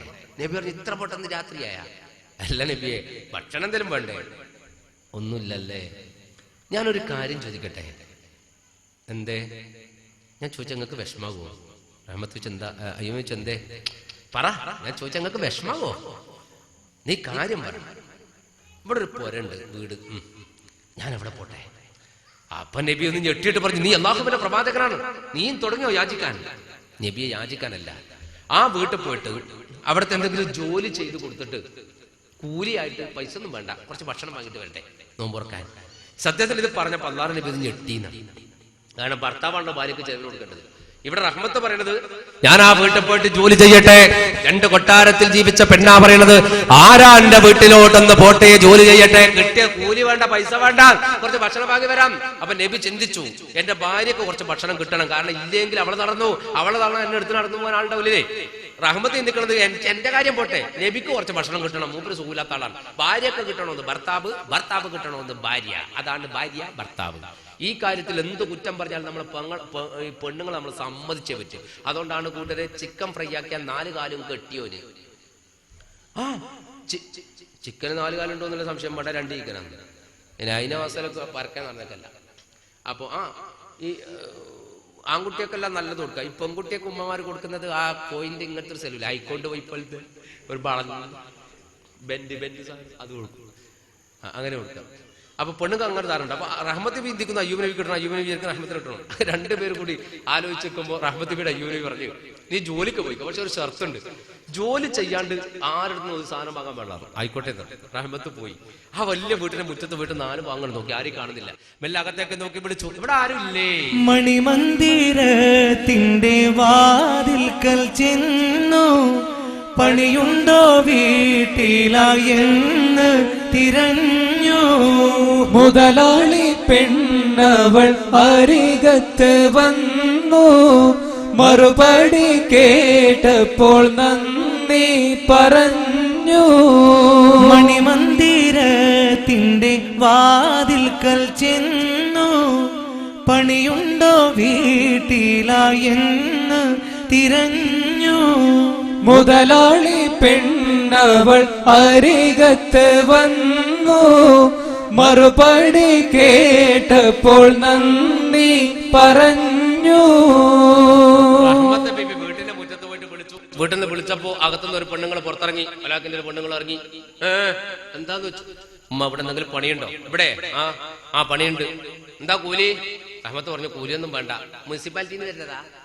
അല്ലമ്മ, കുറച്ച് ഭക്ഷണം തന്നാ മതി. ഭക്ഷണം തന്നാ എല്ലാ പണിയും എടുക്കോ? ഹലാലായ പണിയെല്ലാം എടുക്കുന്നു. എന്നാ അങ്ങോട്ട് കൂടിക്കോന്നു കയറ്റി അടുക്കളയിൽ കൊണ്ടിട്ട് പറഞ്ഞു, ഇത് കംപ്ലീറ്റിന്റെ പണിയാണ്. എന്താ അടുക്കളയിൽ പണി എന്നറിയോ? ഈ ഹലാക്കിന്റെ തള്ള തിന്നാന്നല്ലാണ്ട് തിന്നതും വെച്ചതും പാത്രം കഴുകൂല. അതിങ്ങനെ എപ്പം ആളെ കിട്ടുമ്പോൾ കഴിപ്പിക്കല. അതിങ്ങനെ ലൈനോക്കി വെച്ചിട്ടുണ്ട്, ബോട്ട് ചെയ്യാൻ നിർത്തിയ പോലെ. എന്നിട്ട് പറഞ്ഞത് കംപ്ലീറ്റ് കഴുകുന്നു. നോമ്പ് നോക്കി റഹ്മത്ത് ബിബി നോമ്പ് നോക്കാണ്ട് തിന്ന ഈ പെണ്ണുങ്ങളുടെ പാത്രം കംപ്ലീറ്റ് പെറുക്കിയിട്ട് പുറത്തേക്ക് കൊണ്ടുപോയി. തിരിച്ചാ വെള്ളം വരാത്ത കാലാകൂട്ടരെ, ആഴമുള്ള കിണറിന് വെള്ളം വലിച്ചിട്ട് പാത്രം കഴുകാന്ന് ഒരാഴ്ച മുമ്പ് വെച്ച ചട്ടിയാൽ അങ്ങോട്ട് ഇറക്കുമ്പോ ചട്ടി ഇങ്ങോട്ട് ഇറക്കണം. നമ്മള് പെണ്ണുങ്ങൾ നമ്മൾ സമ്മതിക്കണം. മെല്ലെ പറയും, എന്തായാലും അവിടെ നിൽക്കുമല്ലേ, സമ്മതിക്കണോ? രാത്രി കറി വെച്ച കുക്കറിൽ വെള്ളം ഒഴിച്ചു വെക്കും. രാവിലെ കുക്കർ കണ്ടിനാ? കണ്ടിട്ടില്ല. അതിൽ വെച്ചത് കിക്കറാക്കീനാ? അത് നല്ലോണം ആക്കിയല്ലേ? അതടിച്ചു കയറ്റി. എന്റെ കൂട്ടര് ഇടക്കിടക്കൊന്ന് കുക്കറെല്ലാം കൈ കൊടുക്കണം. പെണ്ണുങ്ങൾക്ക് അത് സഹായിക്കണം. എന്താ നമ്മളെ ഭർത്താവാ? വലിയ ഭർത്താവൊന്നാകണ്ട. പണ്ട് വളരെ മുമ്പ് പെണ്ണുങ്ങൾ പോയിട്ട് ഒരു ഭാര്യയോട് ചോദിച്ചു, നിങ്ങളുടെ ഭർത്താവ് വീട്ടിലുണ്ടെങ്കിൽ എന്താണ് നിങ്ങളുടെ അർത്ഥം? എന്താ ഭാര്യ പറയണത്? എന്റെ ഭർത്താവ് വീട്ടിലുണ്ടെങ്കിൽ എനിക്ക് വേറെ പണിയില്ല. പാത്രം കഴുകൽ എന്റെ ഭർത്താവാ, വിരിപ്പ് വിരിക്കൽ എന്റെ ഭർത്താവാ, ഭക്ഷണം പാകം ചെയ്യൽ എന്റെ ഭർത്താവാ, വിറക് ശേഖരിക്കലും എന്റെ ഭർത്താവാ. ഏതാണ് ഈ ഭർത്താവ്? ആരാണ് ഈ ഭാര്യ? ജനങ്ങളോട് പറഞ്ഞു കൊടുക്കുന്ന ഭാര്യയാണ് ആയിഷത്തു സിദ്ദീഖ റളിയല്ലാഹു അൻഹാ. ആയിഷ സിദ്ദീഖയുടെ ഭർത്താവ് ആരാണ്? ലോക ഗുരു മുഹമ്മദ് മുസ്തഫ സല്ലല്ലാഹു അലൈഹി വസല്ലം. റസൂലുള്ള ചെയ്യുന്ന പണിയാ പറഞ്ഞു കൊടുക്കുന്നത് ഭാര്യ. എന്റെ ഭർത്താവിന്റെ വീട്ടിൽ നിനക്ക് ഒരു പണിയിൽ എന്നെ സഹായിക്കുന്ന പറഞ്ഞ പാത്രം റസൂലുള്ള, അടിച്ചുവാരും റസൂലുള്ള, വിരിപ്പ് വിരിക്കും റസൂലുള്ള, വിറക് ശേഖരിക്കും റസൂലുള്ള, ഭക്ഷണം പാകം ചെയ്യാൻ സഹായിക്കും റസൂലുള്ള സല്ലല്ലാഹു അലൈഹി വസല്ലം. അതിന്റെ അപ്പുറം നമ്മള് അതുകൊണ്ട് കുക്കറെല്ലാം ഒന്ന് കൈ കൊടുക്കണം. ഇപ്പൊ പെണ്ണുങ്ങൾ ഇപ്പൊ തീരുമാനിച്ചിട്ടുണ്ടാവും ഇങ്ങനെ ഉണ്ടായില്ലല്ലേ, എന്നാ ഇന്ന് പരിപാടിക്ക് വരുമ്പോ വെച്ച ചട്ടിയുണ്ട് കൂട്ടരെ പുരക്കിങ്ങനെ വലത് കിടക്കുന്നത്. ഇന്ന് ഓരോരുത്തർ 10:30 മണി 11 മണിയാകുമ്പോൾ മുണ്ടും തലി കെട്ടി ഒരുക്കുന്നതാണ്. ചില ആള് പള്ളിയിൽ കിടക്കും, ആരെല്ലാം നോക്കിക്കൊള്ളാം കമ്മിറ്റിക്കാർ. പള്ളിയിൽ കിടക്കും, ചില ആൾ പുരയിൽ പോകാൻ പഠിച്ചിട്ട്. പെണ്ണുങ്ങൾ ഒരുങ്ങിയിട്ടുണ്ടാവും, ചട്ടി ഇന്ന് കുറേ ആള് പോകും, ഉറപ്പ്. കഴിക്കണം പെണ്ണുങ്ങളെ, നമുക്കൊന്നും നേരമില്ല സമാധാനല്ലേ. അപ്പോ റഹ്മത്ത് ബി ഒരച്ചൊക്കെ കഴുകി എല്ലാം കൊണ്ടുപോയി അടുക്കളയിൽ കൊണ്ടുപോയി സെറ്റ് ചെയ്ത് വെച്ചിട്ട് കയ്യും കാലൊക്കെ തോർത്തിട്ട് ചോദിച്ചു, ഉമ്മ ഞാൻ പോയിക്കോട്ടെ വെച്ചാൽ കുറച്ച് ഭക്ഷണം കിട്ടണം, അത് കൂലിയാണല്ലോ. അപ്പൊ പെണ്ണുങ്ങൾ ഞാട്ടിൽ നമ്മളെ മുറ്റടിച്ചു വരുന്നു. നോമ്പ് നോക്കിയ റഹ്മത്ത് ബീബി മുറ്റത്തിറങ്ങി ചൂലുമായിട്ട് മുറ്റടിച്ച് വരുമ്പോ ഇങ്ങനെ കണ്ണിന്നിങ്ങനെ വെള്ളം വരുന്നുണ്ട്. വിഷമിച്ചിട്ടല്ല, ഭർത്താവ് അവിടെ ഒറ്റക്കാണ്, മൂപ്പർക്ക് എന്തെങ്കിലും ആവശ്യം വരുന്നുണ്ടോ, ഞാനിവിടെ പണിയിലാണല്ലോ, സങ്കടത്തിന് ഇങ്ങനെ അടിച്ചു പാർമി. പെണ്ണുങ്ങൾ ഇങ്ങനെ നോക്കിയിട്ട് ചിന്തിച്ച്, നല്ല മോളാട്ടോ, കള്ളപ്പണിയൊന്നുമില്ല, എല്ലാം ഹൈറായ പണിയാ. ഇവിടെ പിടിച്ചിവിടെ നിർത്തിയാല് എനിക്ക് പണിയൊന്നും എടുക്കണ്ട, ഭക്ഷണം കുറച്ച് കൊടുത്താൽ ഇവിടെ ഇങ്ങനെ പണിയെടുക്കും, എനിക്കിങ്ങനെ തിന്നാ. അത് കണക്കൂട്ടിട്ട് പെണ്ണുങ്ങൾ പറഞ്ഞു, മോളൊരു കാര്യം ചെയ്യും, ഈ ഇനി എവിടെയും പോണ്ട, ഇവിടെ കുടിക്കോ, എനിക്ക് വേറെ ആരും ഇല്ലല്ലോ എന്നുള്ള വർത്താനം കണ്ട് കേട്ടപ്പോ ഒരാളുണ്ടല്ലോ, ആ വേദന കൊണ്ട് അടിച്ചുകൊണ്ടിരിക്കുന്ന ചൂലെടുത്ത് ഇങ്ങനെ കുത്തിയിട്ട് പറഞ്ഞു, ഉമ്മ അങ്ങനെ പറയല്ലോ ഉമ്മ. ഭർത്താവും ഞാനും തനിച്ചു കഴിയും, ഭക്ഷണം കിട്ടാനേ ജോലി ഞാൻ ചെയ്യും.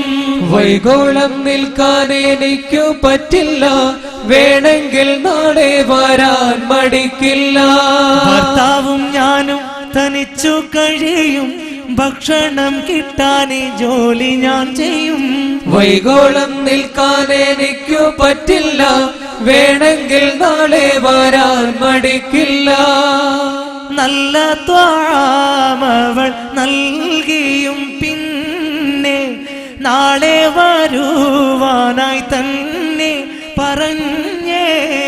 റഹ്മത്ത് ബീബിക്ക് സന്തോഷം തന്നെ, രാഹത്താൽ നബിയുടെ ചാരത്ത് ചെന്നേ. റഹ്മത്ത് ബീബി ഉമ്മാനോട് പറഞ്ഞു, അങ്ങനെ പറയല്ലോ ഉമ്മ, എനിക്കൊരാളുണ്ട് സുഖമില്ലാണ്ട് കിടക്കാണ് പാറിന്റെ ചോട്ടിൽ, അതുകൊണ്ടാണ് ഞാൻ ജോലിക്ക് വന്നത്. ഈ ഒരു പണി കഴിഞ്ഞിട്ട് എന്നെ വിടണം, എന്ത് പണിയുണ്ടെങ്കിലും ഇൻഷാ അല്ലാഹ് രാവിലെ വന്നിട്ട് ബാക്കി ഞാൻ ചെയ്തുതരാം. പെണ്ണ് പറഞ്ഞു ആയിക്കോട്ടെ എന്ന് പറഞ്ഞു. റഹ്മത്ത് മുറ്റടിച്ച് കയറി നിൽക്കുമ്പോൾ വലിയൊരു പാത്രം നിറച്ചും ഭക്ഷണം എടുത്ത് വെച്ചു. റഹ്മത്ത് ചോദിച്ചത് മൊത്തത്തിൽ ഉണ്ടാക്കിയതായിരിക്കും, കുറച്ച് എനിക്ക് തരുന്ന. ഈ പെണ്ണുങ്ങളൊന്നും മിണ്ടുന്നില്ല. റഹ്മത്ത് പറഞ്ഞു, ഉമ്മ ഞാൻ പോയിക്കോട്ടെ. പോയിക്കോന്ന് പറഞ്ഞു. കുറച്ച് ഭക്ഷണം അത് എനിക്ക് എടുത്ത് വെച്ചതാ, അത് ഫുള്ള് കൊണ്ടുപോടുന്നു. ഈ വലിയ പാത്രം നിറച്ചും ഭക്ഷണം കണ്ടപ്പോ റഹ്മത്ത് ഞെട്ടി, യാ റബ്ബേ ഇത് ഫുള്ളാ. നമ്മൾ ഞെട്ടു, നമ്മൾ കണ്ടാ പറയൂ, യാ അല്ലാഹ് ഇത് ഇത്ര. നമ്മക്ക് അത്ര പോരല്ല. റഹ്മത്ത് ഞെട്ടിയിട്ട് പറഞ്ഞു, ഉമ്മ ഇത് വേണ്ട, എന്റെ ഭർത്താവ് കുറച്ചേ കഴിക്കും, ഞാനും കുറച്ചേ കഴിക്കൂ, ഇത് ഫുള്ളുകൊണ്ട് എറിഞ്ഞാടാനും പറ്റൂല, എന്റെ ഭർത്താവ് അല്ലാണ്ട് പറയൂ. പെണ്ണുങ്ങൾ കൊടുത്തില്ല, എടുക്ക് കൊണ്ടുപോയി, ഇതെങ്ങനെയെങ്കിലും പഴയ ഭക്ഷണം അത് തീർന്നു കിട്ടണം എന്ന് വിചാരിച്ചിട്ട് പെണ്ണുങ്ങൾ ഒരുത്തം പണ്ട് പോയിട്ട് ഒരു പെണ്ണുങ്ങളോട് ചോദിച്ചു, ഉമ്മ ഞാൻ അജ്മീറിലേക്ക് പോകുന്ന ആളാണ്, നേർച്ചയാക്കി എന്തെങ്കിലും ഉണ്ടെങ്കിൽ തന്നെ കൊടുത്തേക്കാന്ന് കൂട്ടി. പെണ്ണുങ്ങളാക്കിന്റെ ബളിലെ പെണ്ണുങ്ങളാണ്. അജ്മീറിലേക്ക് പോകുന്ന ഒരാളെ നോക്കിയിട്ട് എത്ര ദിവസമായി ഞാൻ നടക്കുന്നത്, ഇവ വിചാരിച്ച് കോളടിച്ചു പോയി അടുക്കളയിൽ കൊണ്ടുപോയി പറഞ്ഞു, ഇത് അജ്മീറിലേക്ക് നേർച്ചയാക്കി എന്ന് എടുക്കുന്നുണ്ട്. കല്ലിന്റെ ഇത്രയുള്ള അമ്മി കുടുങ്ങി. ഇവ പറഞ്ഞു, ഞാൻ പോകുന്നില്ല, നീ പോയേ പറ്റൂ, ടിക്കറ്റ് ഞാൻ എടുത്തരാറ്. അമ്മയെടുത്ത് ഓന്റെ തലയിൽ വെച്ചു, ഓന്റെ അജ്മീർ പോക്ക് മുട്ടിപ്പോയി, അവന്റെ പൂതി മാറിപ്പോയി. അങ്ങനെ പല തട്ടിപ്പോകാൻ വരാൻ. അതുപോലെ ഇതൊന്നും ഒഴിവായി കിട്ടണം എന്നാ പെണ്ണുങ്ങളാണ് പഴയ ഭക്ഷണം. റഹ്മത്ത് ചിന്തിച്ച്, പടച്ചോൻ ഇതുകൊണ്ട് ഞാൻ പോയിട്ട് എന്താ കാര്യം. പിന്നെ മെല്ലെ ചിന്തിച്ചു, ഇൻഷാ അല്ലാഹ് അങ്ങനെ ചെയ്യാം എന്തോന്ന് തോന്നി. ഭക്ഷണം ഫുള്ളായിട്ട് എടുത്ത് നബിയുടെ അടുക്കൽ കൊണ്ടുപോയിട്ട് അവിടെ വെച്ചിട്ട് സലാം പറഞ്ഞു. ആ സലാം കേട്ടപ്പോ നബി പറഞ്ഞു, റഹ്മത്ത് തളർന്നു പോയല്ലേ. സാരല്ല നബിയെ, ദുനിയാവിൽ തളർന്നാലല്ലേ ആഖിറത്തിൽ വിശ്രമിക്കാൻ പറ്റൂ. ചിന്തിച്ചു നോക്കിയിട്ട് ആ വാക്ക്, ദുനിയാവിൽ തളർന്നാലല്ലേ ആഖിറത്തിൽ വിശ്രമിക്കാൻ പറ്റൂ. അല്ലാഹു ആഖിറത്തിലാക്കി തരട്ടെ. എന്നിട്ട് റഹ്മത്ത് ബീബി പറഞ്ഞു, നബി വെച്ചു, ജോലി കിട്ടിയോ? ജോലി കിട്ടി. ഭക്ഷണം കിട്ടിയ എന്റെ നബിയെ, പക്ഷെ ഒരു പ്രശ്നമുണ്ട്, നമ്മൾ രണ്ടാളും മരിക്കോളം തിന്നാലും തീരൂല പറഞ്ഞു. അപ്പൊ പറഞ്ഞു, നീ എന്തിനത് ഫുള്ള് കൊണ്ടുവന്നേ, എനിക്കറിയാലോ എന്നെയും നിന്നെയോ, ഭക്ഷണം എറിഞ്ഞു കഴിഞ്ഞാൽ അള്ളാനോട് മറുപടി പറയേണ്ടി വരൂലേ. അപ്പൊ നബിക്ക് തോന്നി റഹ്മത്തിനൊന്ന് പരിശോധിക്കാം. ഭാര്യമാരെ ഇടക്കിടക്ക് പരിശോധിക്കൽ നല്ലതാ ഭർത്താക്കന്മാരെ, കൊള്ളൂലെന്ന് ഉറപ്പുണ്ടെങ്കിൽ മാത്രം. പിന്നെ ഡോക്ടറെ നമ്മളെ പരിശോധിക്കുന്ന പോലെ ആക്കരുത്. റഹ്മത്ത് നബിയോട് അയ്യൂബ് നബി പറഞ്ഞു, നീ ഒരു കാര്യം ചെയ്യും, കുറച്ചാട് എടുത്തു നോക്ക്, നമുക്ക് കണക്കായിട്ട്. ബാക്കി ആ പീഡന്റെ കോലായിൽ കിടക്കുന്ന ഒരു ടീമില്ലേ, നമ്മളെ കിടക്കാൻ പെടാണ്ട് അടിച്ചു ഓടിച്ച ടീം, ഓർക്ക് കൊണ്ടു കൊടുക്കുകയായിരുന്നു. സാധാരണ ഒരു പെണ്ണാങ്ക് എന്താ മറുപടി അറിയാം, കൊടുക്കും, കൊടുത്തത് ഓർമ്മ ഉണ്ടാവും, ഞാൻ നെയ്ച്ചിട്ട് ഭക്ഷണം കൊണ്ടുവിടണം, കിടക്കാൻ വിടാത്ത ടീമിന് കാലിലെടുത്ത് ഏറ് കൊടുക്കും, ഇന്നലെ നിങ്ങൾ ഉണ്ടായിട്ടെന്ന് അറിയില്ലേ. അവിടെയാണ് റഹ്മത്ത് വ്യത്യസ്തമാക്കുന്നത്. അവിടെയാണ് റഹ്മത്ത് നബിനെ കുറിച്ച് പഠിക്കേണ്ടത്. റഹ്മത്ത് എന്താ പറഞ്ഞറിയോ, നബിയെ ഇത് മുഴുവൻ നമുക്ക് വേണ്ടെന്ന് എനിക്കറിയാം, പക്ഷെ ഞാനിത് കൊണ്ടെന്ന് എന്തിനാണെന്നറിയോ, ആ പാവങ്ങൾക്കും ഇത് കൊണ്ടു കൊടുത്തേക്കാന്ന് കണക്കൂട്ടിയിട്ടാ, ഇതിന്റെ ഒരു ഓഹരി അവർക്കും കൊടുക്കാന്ന് വെച്ചിട്ടാ ഞാൻ കൊണ്ടുവന്നത്. അപ്പോഴാണ് നബി പറഞ്ഞൊരു വാക്കുണ്ട്, ചരിത്രത്തിൽ അണ്ടർലൈൻ ചെയ്ത് വെച്ചുപോയി ഞാൻ. എന്താ നബി പറഞ്ഞത്? അള്ളാഹു വല്ലാണ്ട് കരുണ ചെയ്യുന്നവനാണ്, അള്ളാഹു എനിക്ക് 2 റഹ്മത്ത് നൽകി. അള്ളാഹു എനിക്ക് 2 റഹ്മത്ത് നൽകി. എന്താ റഹ്മത്ത്? ഒന്നെന്നെ അള്ളാഹുവിന്റെ പ്രവാചകന്മാരുടെ കൂട്ടത്തിലാക്കിയത് അള്ളാഹു എന്നോട് കാണിച്ച കാരുണ്യമാണ്. അള്ളാഹു എന്നോട് കാണിച്ച കാരുണ്യമാണ്, റഹ്മത്താണ്. രണ്ടാമത്തെ റഹ്മത്ത്, നിന്നെ എനിക്ക് ഭാര്യയായി കിട്ടിയത് അള്ളാഹു എന്നോട് കാണിച്ച റഹ്മത്താണ്. ചിന്തിച്ചോ നമുക്കില്ല ഓരോന്ന് അതെന്നാ സാധനം, റഹ്മത്താ, ബർക്കത്താ, ഹെൽമറ്റാ, ബെൽബറ്റാ, ആരോട് ഉത്തരം പറയണ്ട, അനുഭവിച്ച് തീർത്തോളാ.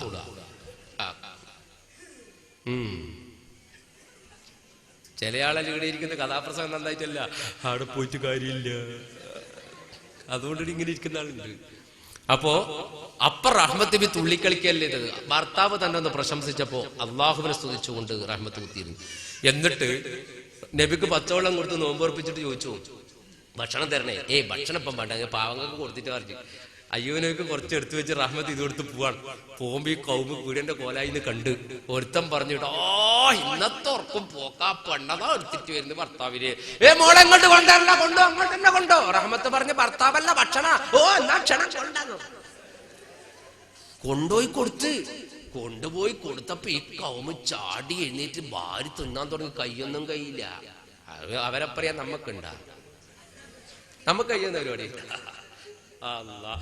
മംഗളത്തിന് പോയിട്ട് ഓരോരുത്തർ തിന്നുന്ന അടിച്ചിട്ട് തിന്നു കഴിഞ്ഞിട്ട് കയ്യുന്ന സ്ഥലവും പരിധിയിട്ടൊരു പോക്കുണ്ട്. കാരണം ഓനറിയില്ല, ഓൻ ആദ്യം കഴിയാനുള്ള സ്ഥലം അറിയാം. പിന്നെ ചില ആള് പോകുമ്പോ ഓന്റെ ബേക്ക് പോകും, ആടിയല്ലാന്ന് വിചാരിച്ചിട്ട് ഓന്റെ പുരയെ പോകുന്നതായിരിക്കും. ഇവൻ ഓന്റെ പുര വരെ പോയി തിരിച്ചു. ഇത് കൈ കഴുകി സുന്നത്താക്കി റസൂലുള്ളാ, കൈ ഒന്ന് കഴുകണോ. പിന്നെ ചില ആൾക്കാർ നിർബന്ധമായിട്ട് കൈ കണ്ട ആളുണ്ട്, ഓരോ പോയിട്ടൊന്നും പോകില്ല, കുടിക്കാൻ കൊണ്ട് വെച്ച ജഗ്ഗും വെള്ളം എടുത്തിട്ട് കസേലിന്റെ അടിയിൽ കുണുകുണു ആക്കുമല്ല. അങ്ങനത്തെ കുറെ ആളുണ്ട് നമ്മളെ കൂട്ടത്തിൽ. കൈ കഴുകാണ്ട്. കാസർഗോഡ് ജില്ലയിൽ ഒരു രസകരമായ പരിപാടി ഉണ്ടായി. ഒരു പള്ളിക്ക് ഗേറ്റ് ഉണ്ടാക്കാൻ വേണ്ടി കഥാപ്രസംഗം വെച്ച്. പള്ളിക്ക് ഗേറ്റ് ഉണ്ടാക്കാൻ കഥാപ്രസംഗം, നല്ല മതിലെല്ലാം കിട്ടി, ഗേറ്റ് ഇല്ല.